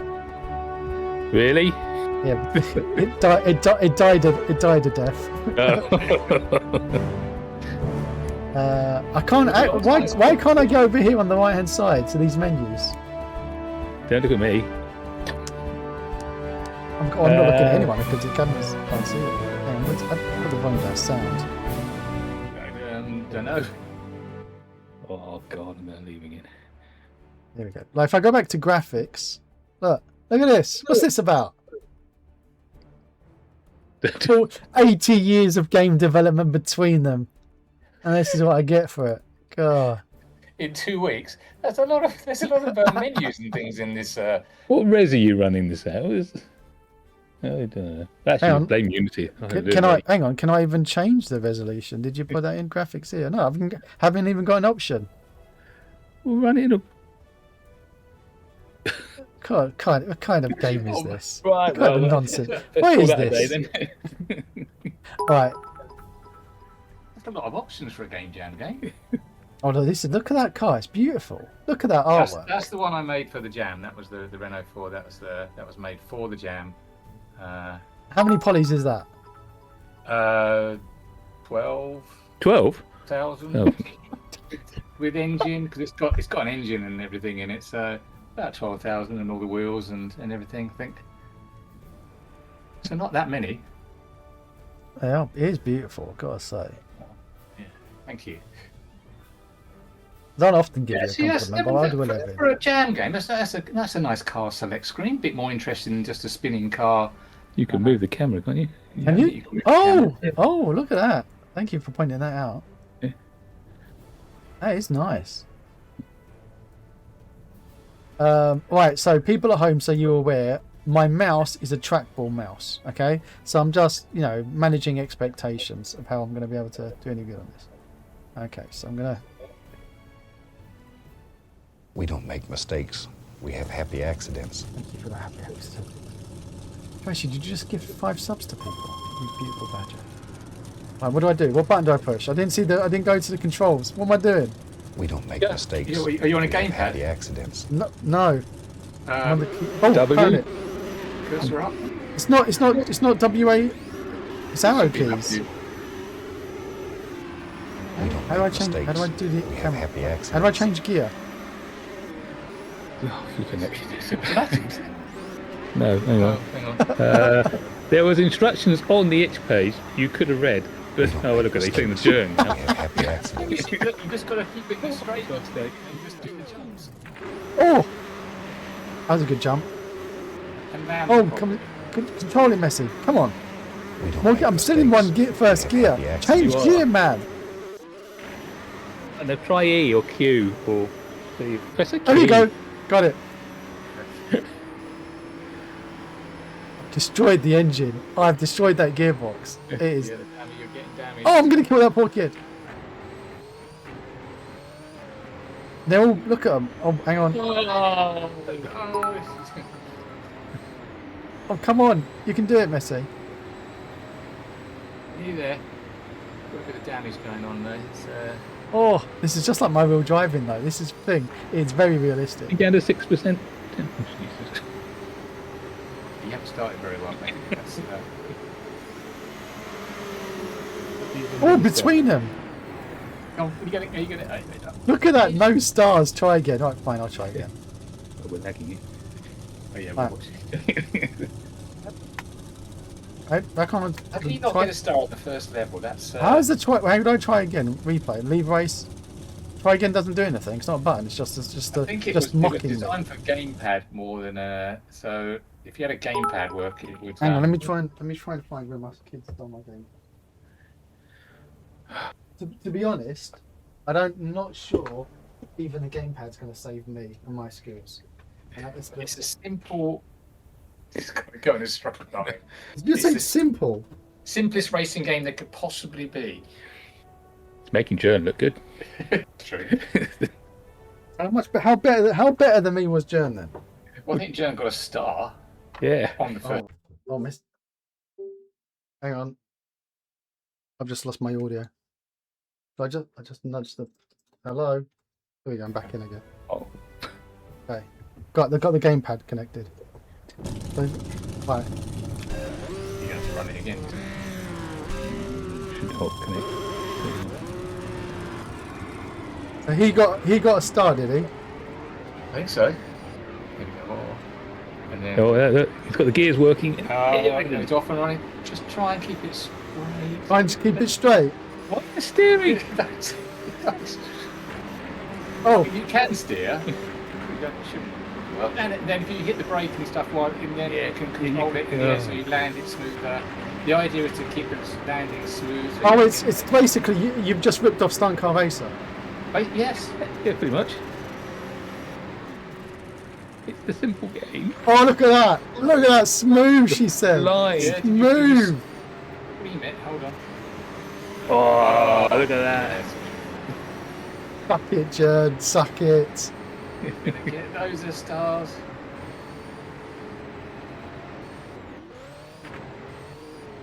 Oh, look at that. Oh,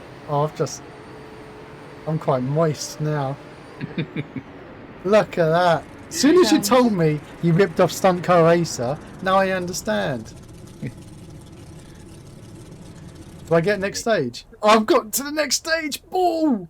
Oh, 2 stars. 2 stars. Oh, that is nice.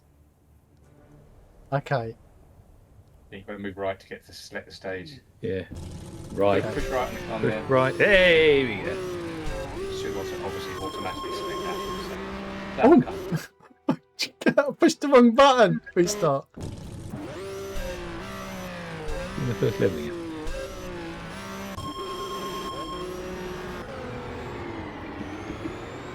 Come on, Messi. Come on. Come on. Come on, Stunt Car Racer. Oh! Oh! Come on. Oh! Roly poly. Oh! Okay, this is harder than I thought it was going to be. It's all about timing and getting the jump smooth. Oh dear.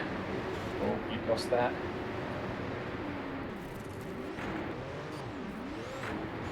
That wasn't too bad. Okay, that one was. Jesus Christ! There's a little map at the bottom to tell you what's coming up in case you want to. Oh, I did not even see that. Yes.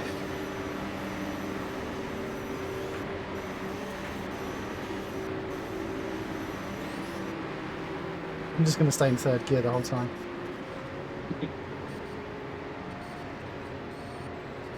How many stars am I going to get? 1 star from this? This is a 1 star, isn't it? Yep. 1. Is there a hard mode where the car actually rolls? No, not at the moment. There will be when we finish it off, but we try to keep it as simple as possible for the jam games because we knew who was going to be playing. There, you quit. His rage quit. There we go. Perfect. Yes. I was just saying that's the one that I got 4 stars on. Yeah. Right. Well, I'm not going to go to bed tonight. I'm just going to sit there and playing that. Hang on, let me put links in chat for everyone at home to be able to sit and play. And let's see how much better you are than me. Okay? It's the simplest racing game. It is. One of my favorite games ever, okay, is Stunt Car Racer. Crammon, yes. Do you know who made that? Jeff Crammon? Do you know him? No. Jeff was a very elusive character. We went to Micropose once when they were doing Grand Prix 2, which was the first time I ever saw Photoshop in action. And he was supposed to be there, but he wasn't. He wasn't one for the meetings and things. So I don't think there's even a picture of him anyway, is there? Was there? Okay. No, so we got to meet the artist and stuff, but not the man himself. No.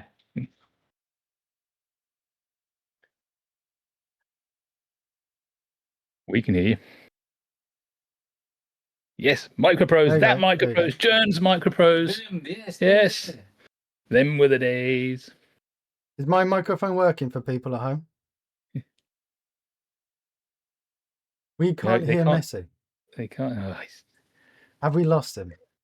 Why can't you hear me? They can't hear me? Can you hear me? What sort of amateur hour show are we watching here? I can see hang on a minute. I can see the mic bar going across.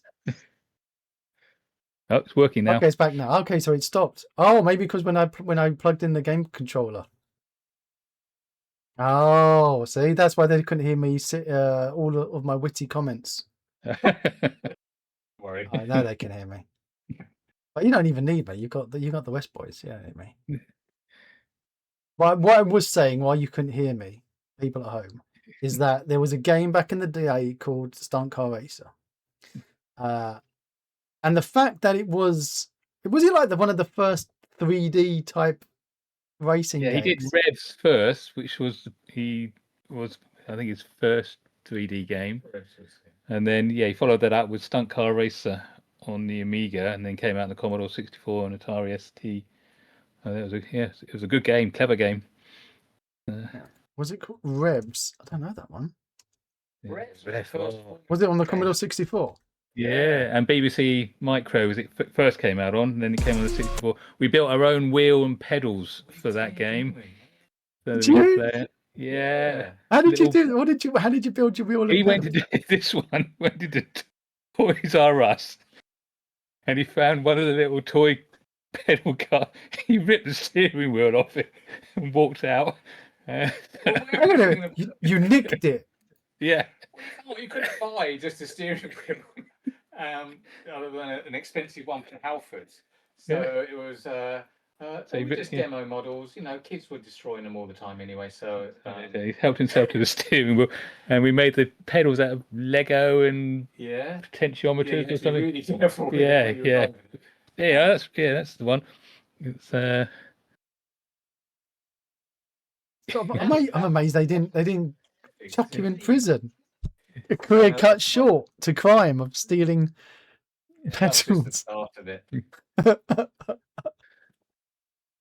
So this was Commodore 64, and then he went on and did Stunt Car Racer on the Amiga, and then what happened to him? Then he did Grand Prix 2 on the Amiga. Pure 2, which was that him? Good. Yeah. Loved that game. Yeah, that was good. That had a really clever multiplayer system where it learnt your driving style. So if you're playing a full Grand Prix of say 50 laps, and there are 4 of you playing, it would give you about 3 or 4 laps. Then it would say swap over. So then it would take control, and somebody else would jump in, take control, and they'd do their 4 laps. Then when they're not playing, it would kind of learn their style, and it would drive the rest of the race to their style. So yeah, we had a load of games for that. Oh my god, this is memories. This is Yeah.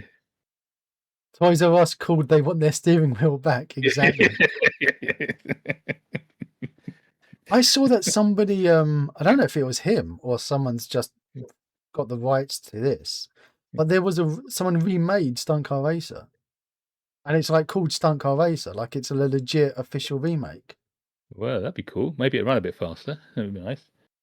I wouldn't want to Wasn't it- play a remake. I want the it was a original. bit chuggy. Look at the polygon on this one. And the other thing about this game is, I wonder if the sound is there. If that the sound of the screeching creaking. and game Yeah. corners. Oh, Here it-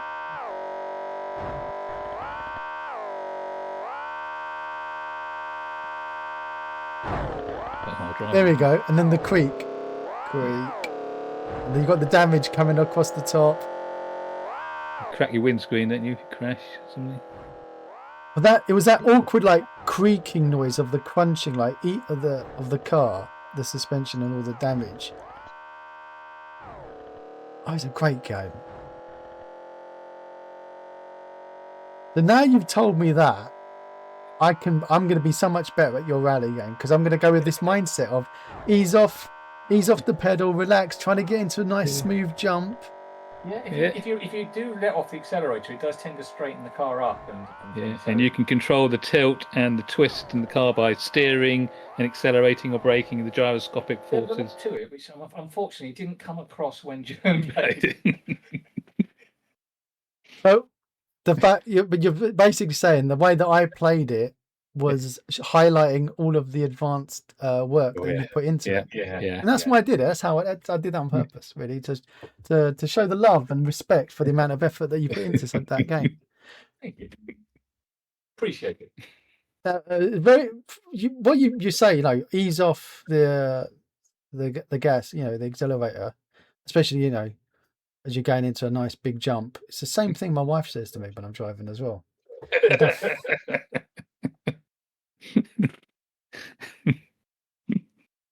Oh, what's chat saying? I can't argue with 3 stars per track. No, you can't argue that, Chat. But it's like, really, is getting 3 stars on the track the embracing the spirit of the game?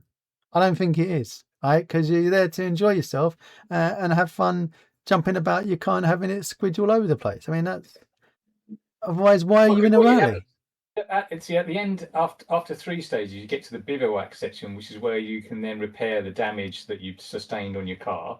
So you only have a limited amount of time to repair the damage. So the less damage you sustain, then obviously the less you have to repair. And there was quite a lot to it again. Full replay system. Yeah, proper replay mode. I was going to ask you about that. So because it had like watch the car falls replay. apart if you're driving along. All the bits fall off the car. Yeah, you end up with just driving a chassis down the road. Oh, see, look, Jen, if you get 3 stars, how have you enjoyed any of that? You haven't, right? So you're missing a huge aspect of the game. Black Mage says, I enjoyed it and got 3 stars. Black Mage, how you been doing, buddy? Are the candles real? I was going to bring the real ones. I got a lot of candles in the other rooms, but we thought it might not be safe to have the candles. So they are not real. Oh, that's illusion. They are destroyed. They do. The candelabras are real. Yeah. So for my son's birthday, okay, we were in Tesco's, me and the missus, getting the candles, and I saw those candles that there's the firework candles, and I said, let's get these firework candles, and she went, oh, there we go, you got that there. That's not a burn, that's a bat. And she said, it's a bit unfortunate timing, isn't it? And I was like, what do you mean? She goes, well, with Switzerland. And it was literally just after that had happened. Oh.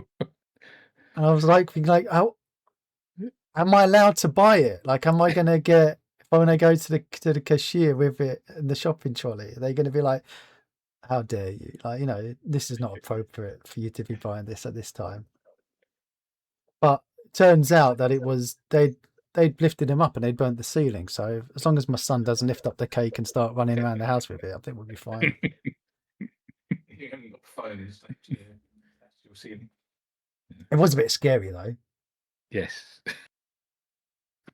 Although now, every birthday since from then on, unless we don't buy these candles, the next kids will have, well, I didn't get those candles on my birthday. So when it's your birthdays, and like when you were kids, did you have to share the same candles on the cake, or did you both get your own sets of candles? We were talking about earlier. We only remember one birthday. party, yeah. We always got the same presents. No. Every Christmas, every birthday, always we had to open the presents at the same time because otherwise you'd lose the surprise of what it is. And there would always be two identical piles. Imagination by our parents was lacking. So yeah.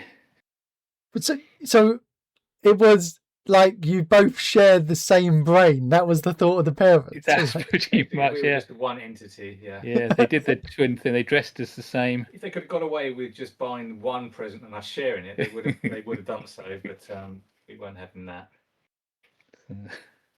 I mean, your parents probably really annoyed that you can do the hand-me-downs, like from one brother to the other. No, always dressed the same. Yeah.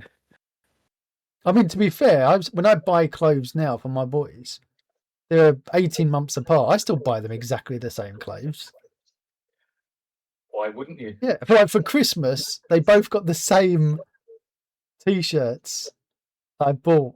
I just bought, okay, one of you's going to have black and the other one's going to have blue, but they're going to be exactly the same. It was like a cat gaming meme T-shirt. You both got the same ones. Both got... To be fair, I'm buying them the same things. You both got the same Roblox cards. You both got 20 quid on Roblox. There you go. Knock yourselves out. You know, if you don't do it, it's just going to be an argument, isn't it? It's Yeah. just going to be, he's got a better one than I wanted that, and so I wanted the it's just steering taking- wheel. I wanted the pedals. Yeah. Always nice. Yeah. Talking about Roblox, yeah, it came up in chat earlier. I wanted to mention it, and this is the thing that I'm annoyed about. Really pisses me off. I watch my kids playing Roblox, and they're playing games that people have made that are ripping off games, and they're just remaking them in Roblox. Have you experienced the Roblox world yet? I have dabbled in it because a friend of mine's kid was making games in it, so I was compelled to go and play test his games, which were not brilliant, but you've got to be positive and find something nice to say. Rather you than me. I've got a clue what it is. There's a lot of games on there. But After Ages of Speed, any thoughts and any ideas of games after that? oh, God, no. you should go into Roblox, making Roblox games after Ages of Speed. If Ages of Speed is popular, then it will be a case of just more tracks, more cars for a while, and things on that. What do you mean if it's popular? When it's popular? Yeah, when it's popular, then it would just be. So I've got a bunch of tracks and a bunch of different cars. So we've got a lot of Content. that we can put into these experiences to sort of like put out. So like Brooklands, Avis,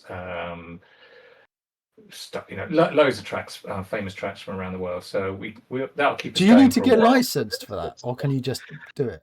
No, they're variations. They're inspired by. Were talking to Brooklands. Brooklands, we can do a deal with Brooklands. They're open to doing a deal with that. Things like Reims, these are road circuits, so they're not copy. You can do those because they're sort of public rights of way. And then other tracks like Stardust and stuff. These are all tracks that were defunct years ago and no longer exist. So there's no worries there. So that's must have about 12 tracks that are in various stages and nearing completion, and cars. Make an in-game track builder. Well, you've already In-game track builder. You've got that on the Yeah. website, though, isn't it? Hang on, when I was on the your tracks, everything you need to know. Oh no, that's just like telling you about. When he says your tracks, I thought it was saying your tracks, you can make your own tracks, but you're just doing false advertising there, are you? Yeah, Yeah, yes. yeah. Being deliberately vague. Scam artists that we are. We've got some really great tools for making the tracks, like doing barriers and They could. They're all plugins for 3ds Max that I wrote, so they could be put into Unity. So that could be that we could do a track builder that way. Couldn't we? if we could. They're really good tools. Yeah. Hang on, did you just give him a compliment? Yeah. Every now and then I like to throw a little one out, just so he can, just keeps him going. It means the world to him. So I'm a genius. Michael Benteen said so.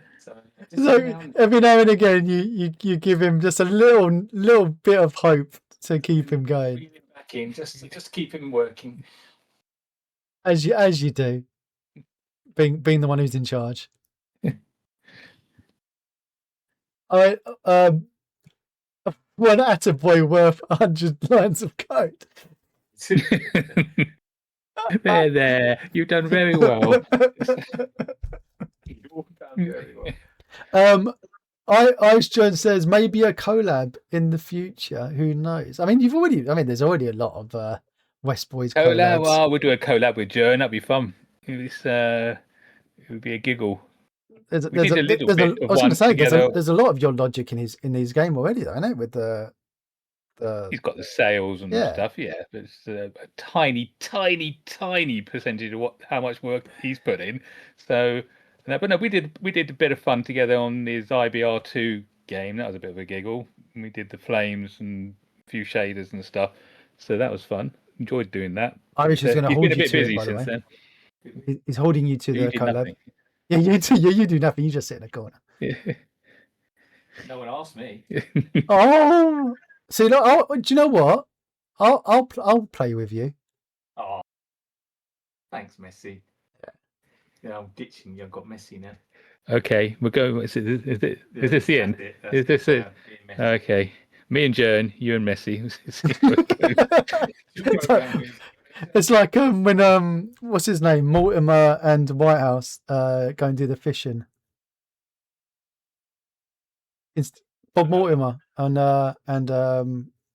Whitehouse from Harry Enfield instead of Vic and Bob and Harry and the other bloke. The other two go fishing together. So the two comedian partners. They team up with each other. They swap partners every now and again. Okay, there we go. In a non-sexual way, obvious way. Yeah. Well, that's it. Paul Wyatt. I keep forgetting his name. But funny enough, they all knew each other from back in the day. They lived in the same house together. And oh, yeah, there you go. Small world. But we haven't lived in the same house, so that's fine. But life's not over yet. Anything can happen. Are you moving in? Oh, well, you did say before that I'm welcome every time, and reversed in, like you said, I'm allowed to borrow your boat whenever. But yet when I was in the neighbourhood, suddenly your boat was busy, not available to borrow. That's fine. Cheers, mate. Although Irish also said that I was welcome to come and visit him. Coming to Ireland. Then you found his address, so he moved. Yeah, exactly. And then that didn't work out. Yeah. But he keeps on reminding me that there's two different sides of Ireland, and I keep getting mixed up which one he's in. So there you go. He's on a little island, isn't he? Somewhere? Is he Reverse says, you never ask. Yes, I did ask. I was in the car with the missus driving to the caravan park, which is on the way. Oh boy! Oh dear, he's got an axe to grind with you. I'll bring my wife in because we were in the car with the kids, and I said it's on the way. Let me just message him, and then you're like, "Oh, it's a bit busy now." Oh no, we're in the other side of England, not that one. I meant the different one, different boat. That's not my boat. That's my neighbour's boat. Yeah, didn't ask. God. If I had a boat, I would let you use it. But fortunately for me, I'll never be able to afford one, so it's never going to happen. Where is it moored? See, I don't even know these words. Back pages. I live up the road. I'll come and visit you, buddy. Question: any plans for new assets after the Artifacer, or just stuff as it happens during dev? It usually ends up just being stuff that happens. I mean, I've got so many things I could turn into assets if I wanted to do it, but then I'd be doing assets all the time. And it's actually the thing is now with so many assets, it's finding something that hasn't been done before. I mean, I looked before I started working hard on Artifacer to see if there was anything like it, and I couldn't find anything similar to it. So I thought, oh, I'll carry on with this. But anything else you're doing, But you got the racing stuff. There's Yeah. a lot of good stuff there. But yeah, but then if you do something, like I did a spline system 10 years ago for Unity, and then Unity will come along and do their own version of something that's, if it's something that people want or need, then they'll do it, and that sort of stuffs you a bit on the store. But But but then no, you it's got- usually something comes along, while I'm developing a game like it did for this one, and yeah, there's a need for it, or maybe not a need for it, but people didn't think they needed it, and you hope that they think they might need it. Are you sitting there and calculating the cost of supporting it? Like this is going to be quite a complex one for me to answer questions and help No, people because with. actually, I think this is this is probably one of the simplest ones I've done, because it's, Megafiles was massive. But there's but loads of code. does that change your, like, does that have an impact on, am I going to make this cool bit of code that I've got in my game as a standalone asset? No, it'll be too confusing for people. Let's not do it. Yes, yeah, absolutely. Because you can. When I first wrote it for Bell Rock, it's just a bit of code, and I could put fancy bells and whistles on it. When you turn it into an asset, you've got to try and cover all the use cases that people might want to put it to, and then there's loads of little edge cases. If it's got a couple of bugs in for Bell Rock, it doesn't matter because I can work around them, and but you've got to make sure that you check everything. All the parameters have got to work for the extremes. You've got to error check everything that goes in. So it's, a simple asset turns into a really quite a complex one by the time you get it onto the asset. If you want to do it properly, you can chuck it out there for, if Unity want to let it go through. I mean, there's a lot of rubbish assets appear all the time at the store, but it's, well, yeah. Thanks, mate. Right, but You're naming and shaming me on that one. I'll take it. All right. Well, no, but They let anyone on these days, he says. But well, anyway, it doesn't matter. It's so doing an asset is quite a commitment. It's it's not just a couple of days work in that. So and it's harder for you if you make something tat and like something that you've just thrown out there and you get bad reviews on it. It's going to damage the reputation of your other stuff, though. So it's harder for you. Yeah, well, yeah, but the other stuff's quite old now. It all needs rewriting. Your Megafiles is okay, and Megabook 2. Well, actually, I tell you that half of them need rewriting, the older ones. But yeah, you're right. You do have to work because the reviews. People will instantly. If you don't respond within a day, you get a 1-star review. There's no considering how much of the asset actually works and all that sort of stuff. There's no fair review goes in. It either seems to be 1 star or 5 or 4 stars. So you do have to worry about that. Yeah, it's a bit. Yeah. Anyway, Have you go because Fab does Unity stuff? It's what? Yeah, I've got some stuff on Fab. It's just starting to pick up. It's not doing brilliantly on Fab, but I haven't promoted it at all. I just put it on there just to try it out and stuff. This one will go on Fab, and I'll promote it a bit more on Fab because Fab you get a bigger share. They're a little bit more generous than Unity are on their percentage to the developer. So I might promote it more on Fab than I do on Unity. So and you don't have all of those nonsense reviews on Fab as well. No reviews on. Excellent, brilliant. Oh, email rubbish. There you Yeah, you don't have to worry about all that. It's yeah. So yeah, this one, yeah, it's all definitely going fab. Just catch up with chat before we go to bed. I guess that's the hard part. Shame no one really pays attention to the effort. Yeah, exactly. People just, there were no stupid questions, just stupid customers. So you got in chat earlier. So that's so true. Yeah. My favourite was the I don't to tell you the story about the person who sent me an email about an asset that I reviewed, thinking it was my asset, and he was demanding his money back, and kept saying that he was going to F me for $10, and I was like emailing him back, going, "Well, that's a great price for $10 to F me, but I'm not I'm married, so no, thank you." And then he sent me his invoice, which had his full name, the name and address, but also like it had that it was his girlfriend's. He'd used his girlfriend's credit card to buy it as well. So I'm like, well, how intelligent have you got to be if you're sending me threats? And I've explained to you, it's not even my asset. I'm not the seller, so you're not that intelligent. But then you've sent me threats with your name and address on, and I'm on the stream saying like, how. So I said, let's put this person into Google and try to find them.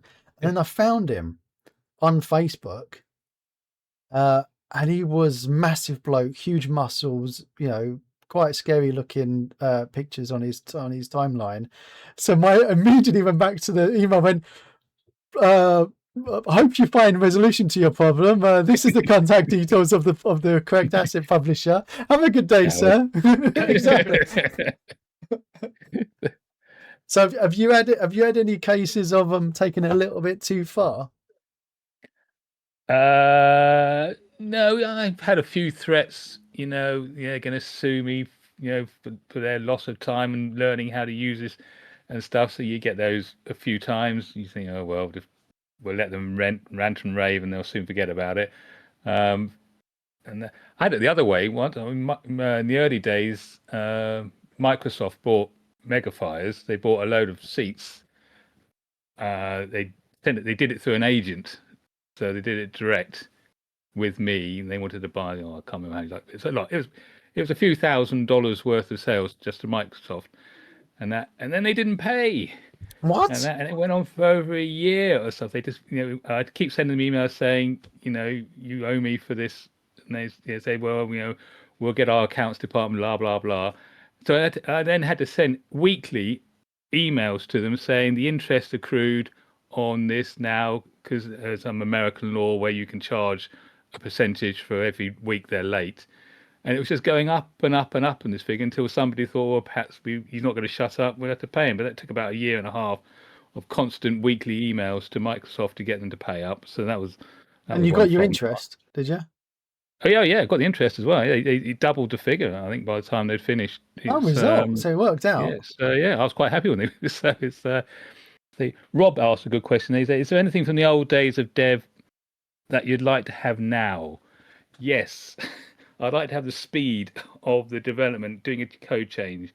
Because back in the day when you're using the PDF or the SNASMs and the systems, the hardware links to the consoles, if you change the line of code, you could see it, 5 seconds later.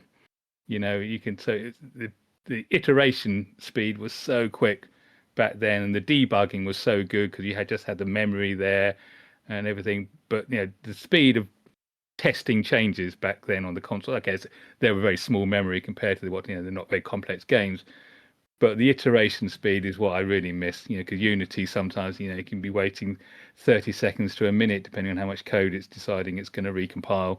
I know there's systems like Hot Reload and other systems, but I can't seem to get them to work, so I'm sort of stuck with it. So that's something. And the old text editor, and the other one is that it had a really good revision control system back then. I can't remember what it was called, but it was so simple to use, and it just worked.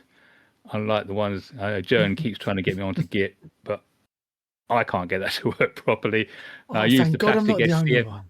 I used plastic SCM on Rally. Was it Big Air Desert Rally? Was it?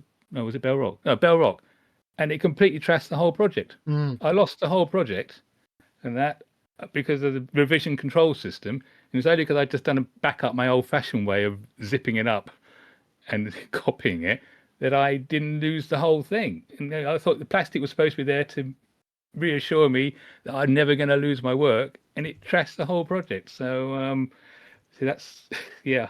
I still have a problem with the modern revision control systems, the old systems. But again, projects were much smaller, so it was much easier to do back then. But yeah, so I do miss some of the old days. That stuff. I'm glad to use Lux that. Paint. No, in case anyone's interested in what I have to say. No. Yeah. What I miss about the old days. Microphone. What I miss about the old days was the actual limitations that the hardware gave you. That you were forced to work within sort of like these confines of available memory. Whereas these days you've got unlimited. You can. How much was the latest GTA? Did you say 600 gigabytes or something? Yeah, 600 gigabyte download. So, but in the old days, you only had so much memory that you could fill, and so you had to get everything into just that small amount of memory, and that imposed all these limitations on you. And I just liked working to those limitations and making the best you could out of what you had, which I kind of missed those days, which was when it was nice to go back to the bomb stuff. Limited palette. You've got 256 characters, which you've got to make a level look like an alien planet or a spaceship or something. So I really enjoy the limitations that the old hardware used to give you. So they're just cheating nowadays, aren't they? It's lazy. Well, yeah, because then they just sort of like you'll throw like 100, 200 artists at a project, and which is obviously why there's no way that likes of us can compete with any major studio, because they just throw the resources, they hire it out to other parties to do, and you'll have. If you work at one of these studios, as an artist these days, you might be working on the new GTA, and you go, "Oh, I'm working on GTA," and then you'll get in there, and they'll say, "Right, and here's your job, and you've got to make a telephone box or something, and that's your contribution to the game." So you're not involved in the game. You're just a sort of like a resource. It was like Steph, wasn't he, when he was working for Ardman, wasn't he? He was working there. He was there for a year, and all he did was a B. Yeah, so, yeah. So you're working for Ardman, but you're not really in it. Whereas in the old days, you were the only artist doing it, and maybe one other or whatever, but you were in charge of everything. So I miss those days. But being indie, I kind of still have that, because I'm the only artist and stuff, and you self-impose limitations on yourself, because obviously you've got to get the game finished. So you kind of say, well, we can't go crazy. We just got to make it best we can. So the limitation now is time rather than the hardware. So, there. That's my input. I thought you'd done that. That was marvellous. It really was. Everyone, so throw something a bit more interesting in there. It is nice to allow your brother to have the microphone every now and then. But yeah, no, when it's closer to him, all right, give it back to Tony. No, you can both be heard. So bring it, Tony. Bring back. There you go. There's this wrong with this side. Yeah, now you could.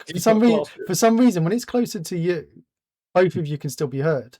But when it goes the other way, you're not heard so well, which is weird. I don't know. You're technology, So, questions about: are you going to do a West Bros game jam? Host one? Yeah. Oh no, wouldn't have a clue. Jern and you do that better. I think. We wouldn't. Wouldn't have a clue. To be honest, we're not very good at playing games, so. We for the game jam, I think it's part of your duty to play every game and rate every game that is also entered in it. So we do that, and that's one of the highlights of the game jam, is to then play all the other games and stuff. And we play them, and we play them the best that we can and stuff. And then we rate them and things. And then we watch at the end of the jam when Jern plays the ball and stuff, and he plays them. We go, Oh, I didn't know you that.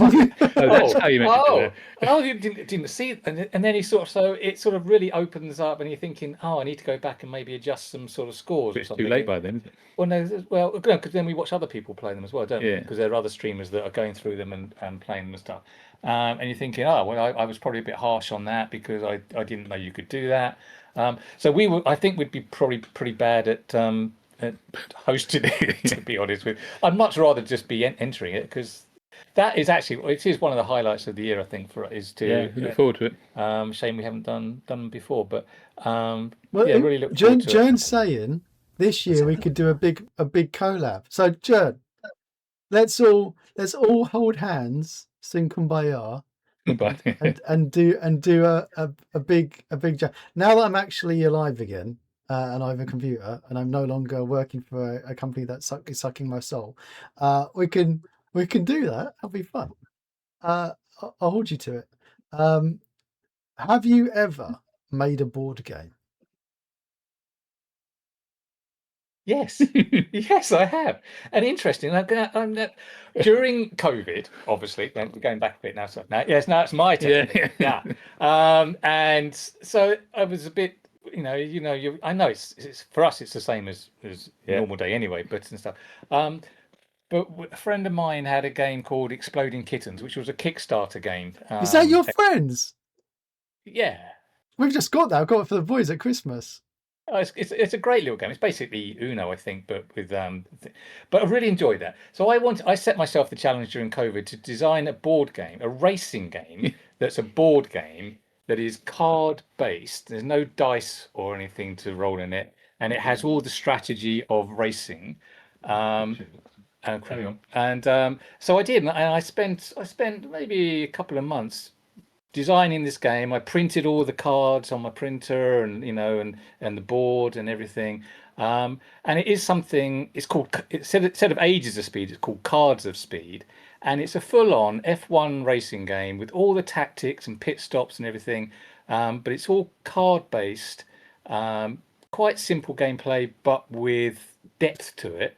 And I'm considering at some point of sort of like I did a tour of all the sort of the game making companies and got all these sample packs from them and stuff. So I've got all these contacts now to have it properly made and printed and stuff. And Chris hasn't played it yet, so we're going to have a sort of bit of a game testing side on that and see what he thinks. But I really enjoyed playing it. It's yes, I was quite pleased with myself. That's the first board game I designed, and I think I succeeded, if I can say that. Too modest. That's awesome. And I think we got somewhere. We've got a picture of it. Oh, are you trying to find it and sharing it on the? Trying to find it somewhere. I sent it to. I think I sent it to Jern at one point to show. Okay.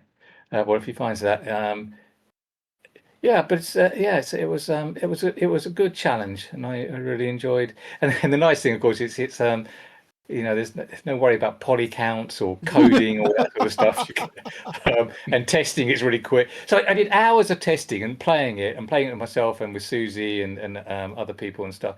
And each time you write all these notes down of what could be improved, what didn't work, what did work and stuff. And that was really good fun. And I found myself at night just sort of lying awake, playing it through in my head and just sort of thinking of new ideas and new rules and expansion packs and all this sort of stuff that could be added to it. Come on, and this was during COVID. This kicked off during COVID, did it? Yeah, it was just. I think that was probably. It just happened to be at that time, and not because of COVID that I thought I'd do it. Just sort of like, just at that time. Is there a Discord for the card game? There will be. Sorry, Discord. Well, there can be now. Yes, careful what you wish for. I used to love making. As a kid, I would play board games, pen and paper RPGs, and I would sit there and make, like, every month I'd be making a new RPG or board game, and thinking that as I grew older, this is something that I'll do as a job. Like, as an adult, I'm going to be doing loads of these. I look back now, I'm like, why did I stop doing it? It was such fun. Like you're saying, you're laying in bed and just running through it in your head and those ideas.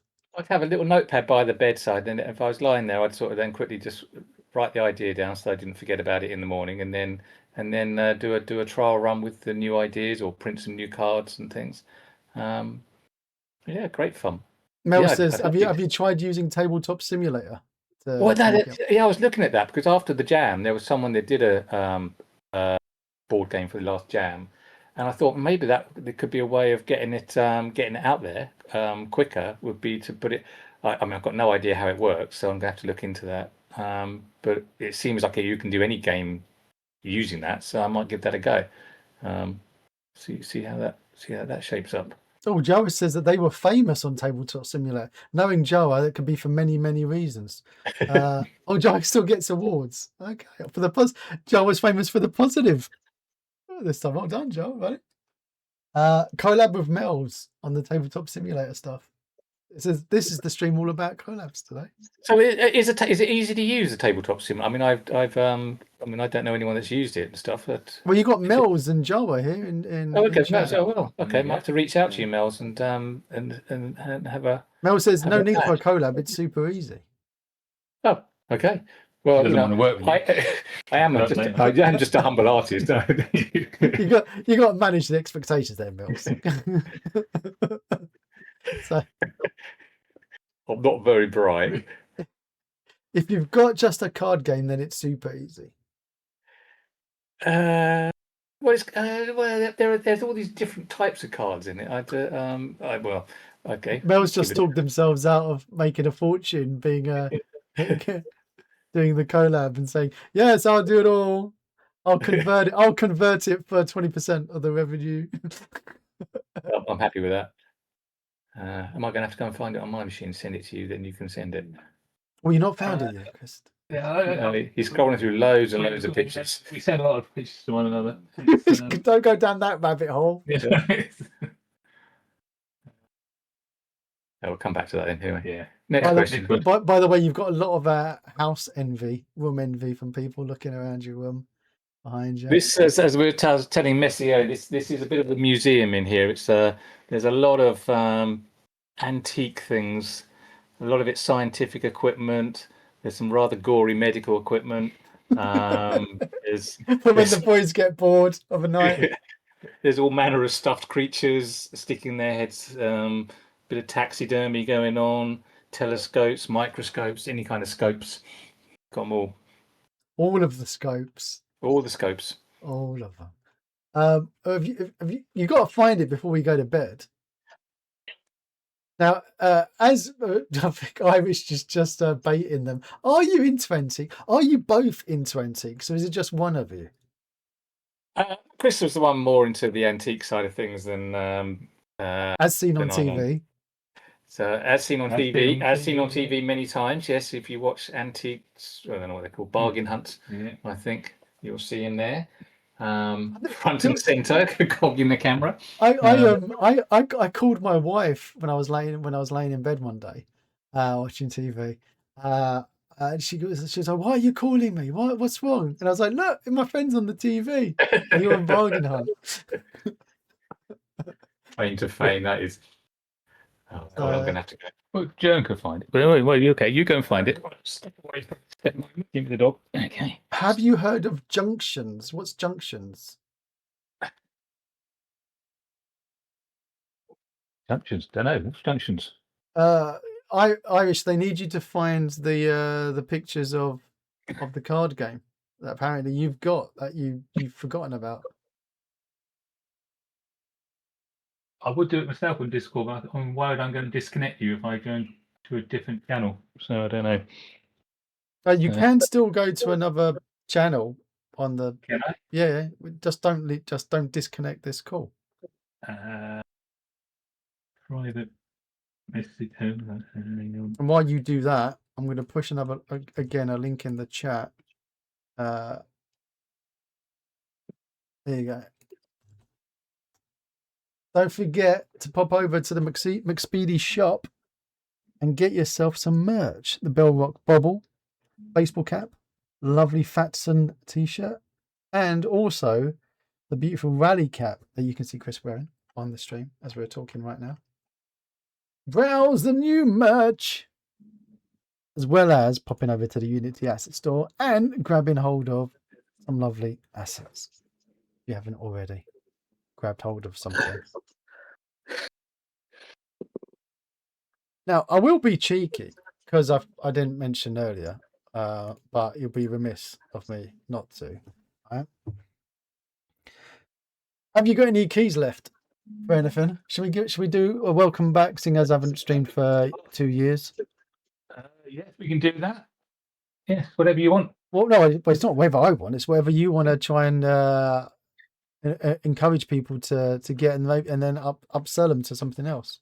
Use it as a marketing opportunity. Right? Well, Messi, you're in control. You can and we can give away however many keys you want, and they can pick whatever asset. Oh, okay. You want to do it like that? I was going to say which asset has the least amount of customer support needed from you. No, yeah. We might have an image. Hang on. Oh, Irish has just woken up. It's like, what card game? What are we talking about? Tony's just talking for like half an hour about his card game. See, that took me 10 seconds to find. That's it.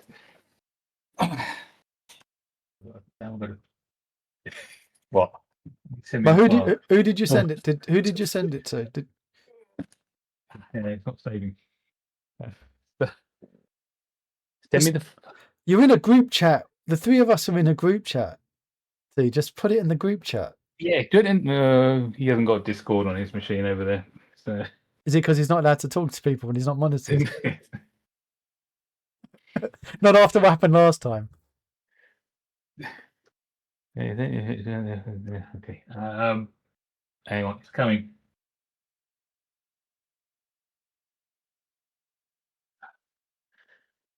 My son's already asking when he's allowed to have Discord on his computer. Like, never, ever. You are never allowed Discord until you have your own. Until you move house and move out of my house, you're never allowed Discord. I just found it as well. He even found it before you did it.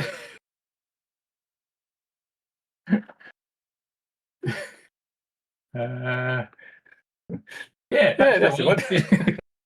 All right, hang on. You had no knowledge. Where have you stuck it? I put it in the chat on our Discord thingy. Oh, in the actual Discord. Yeah, no, in our chat three-way. There's a chat I don't at see the bottom of the. Yeah, whatever. Hang on. Why have I not done Hang on. In ours, where you posted the Artifacer. Yeah. I don't see it. Hello. Yeah. Why not do that? Oh, there we go. He didn't press return. He didn't press return. That was the same as when he was doing the other. He didn't press return. Are you serious? Dog. What are you doing back here? It's that time of night, ladies and gentlemen. Right, how do I stick it into the other one? All right, copy. It better be worth the wait. It better be worth the wait. I'm sure it's lovely. Here we go. Okay, is everyone at home ready for this? Dun dun dun. Okay, this is what we've been waiting for, and it is worth the wait. It's called Cards of Speed. It's See what I did there? card game pack. There you go. Say a few words to the BBC. Ta-da! There it is. Ta-da. Cards of Speed. You have this track, and then you when you get to the end of the track, then it's basically a lap, and then you start back at the beginning of a thing. So you can make the track as long or as short as you want, and you can make the number of lanes in it as many as you want or as few as you want to change the difficulty of it. So that would be where the expansion packs would come in. So it's like a scrolling type of board game type of affair. And then you've got all these different sort of skill cards and things which you can choose to play at any time. So a bit like kind of like Exploding Kittens, but different. And then so if someone plays a card on you, you can counter it if you've got the right card to. If they're doing an overtaking, you can do a block on that overtake and all this. There's all sort of there's all sorts of elements involved in there. In it, quite in depth. Well, add us to the list of testers, please. Okay. So I'm going to give this this desktop. Yeah, we'll put all the other projects back a bit because I'm going to put this game So up 2 years now, is it? Right. Okay. Now, what was I saying earlier? Do you ever feel like you get distracted and go off on a different project and you don't finish another one? I don't know what you're talking about. Ooh, shiny.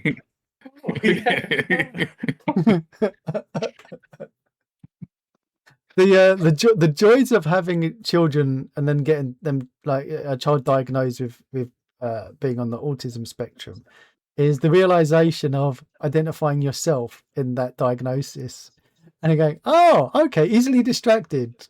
Oh, okay. The best part of game development for me, I love the designing of the games. I love the sort of like the easy the bit. concept art and the starting of it. Honestly, though, that the finishing is the least enjoyable part. But I think John's finding that out at the yeah, moment. it's sort of like you get to a certain point where it's almost there and it looks good and it's about as good as it's kind of going to look and stuff. But you still got to finish it all off, and it's sort of like, oh, this is a bit of a slog now. So then that became the temptation of other things. I was like, oh yeah, a lighthouse game, that looks good. Let's do that. So I think that's a common for any game dev is. But it's good to have different things. I always have 4 or 5 projects on the go, because if it's not gelling on one particular project, or your cars aren't going where, then you can jump onto something else, do a track, do some GUI, do a bit of game design or something. Get that dopamine hit. Jump around. Yeah, you need it's that. If you're not getting that feeling of achievement on something, then it doesn't motivate. Like you get that, even if it's unrelated, it releases the chemical that then gives you the energy back to go on and re-inspire you to go back onto the one that you got maybe roadblocked on. Yeah. Sometimes you're just in the mood for a particular type of job. Like a lot of people hate unwrapping objects for texturing and stuff. So and it isn't a great fun job and stuff. But some days that's all you just want to do is just sort of mindless unwrapping and making a lot of texture atlasing and stuff. So if you're not feeling creative, then I'll do some unwrapping of some textures and things, and then maybe tomorrow I feel more creative. It will just gel. So there's no point trying to force it if it's not working, I find, because you're just, at the end of the day, you won't be happy with what you've made anyway, so you're just going to be redoing it. So it's a waste of effort. There. The words of wisdom. And there we go. You've got it, ladies and gentlemen. Yeah, straight from the horses. Straight these little nuggets of truth. Bits of gold in here. Come on. It's a golden nugget, not a chocolate nugget. That maybe Coco might be dropping on the floor. No, I think that's what she might have just done. Yes. as she licks your face. He's a kid. He's a Coco. He's a kid. Yeah. There you go. Well, ladies and gentlemen, thank you so much for the subs the gift subs have been dropped in Iconic, Freshie, everyone else dropping your subs in chat. Thank you so much. The lovely questions, very insightful, some really good questions in chat. Thank you, boys, for being my welcome back into. Well, ease you back into it, yeah. To ease me. You're the Vaseline that's just got me nice and lubricated back into things. So thank you for that. The Vaseline. Yeah. Next week. And then it just goes to rubber glove. Right. So don't forget, keep an eye on what the boys are up to. !West in chat. We're going to be doing, maybe try to convince them, harass them on their Discord, tell them to do the regular podcast that we'll have Jern on as well, and with lots of alcohol. So keep an eye on them, keep them accountable to release their games and their card games and the many assets without getting too distracted. But don't forget to buy the merch, because if you don't buy the merch, then you're not feeding them, and then they can't afford to actually make this stuff. So, links in chat. Boys, I'll leave the final words to you both. Oh. It's goodbye from me. And it's goodbye from And him. it's goodbye from me. No, that was again Good fun, Messi. There we go. Yeah, enjoyed that. Bit of merch. 3 hours flew by. Did it Is it for a 3 hours? Yeah. God, Yeah. blimey. Well, Yeah. I tell you what, this is for those at home who aren't aware. I said to the boys, I just received an email from YouTube that's told me that it's been so long since I've been active that they're actually going to disable my account. So, Get this up quick. We feel Yeah. dirty. We've just been used. So the boys are going right up there, right there. And there's the bobble hat if you haven't already got it. All right, lads, in the morning, I'm gonna stick you in the editor, put some chat GPT goodness on it and stick it on the internet. They called that before. Stick it in the editor. Okay.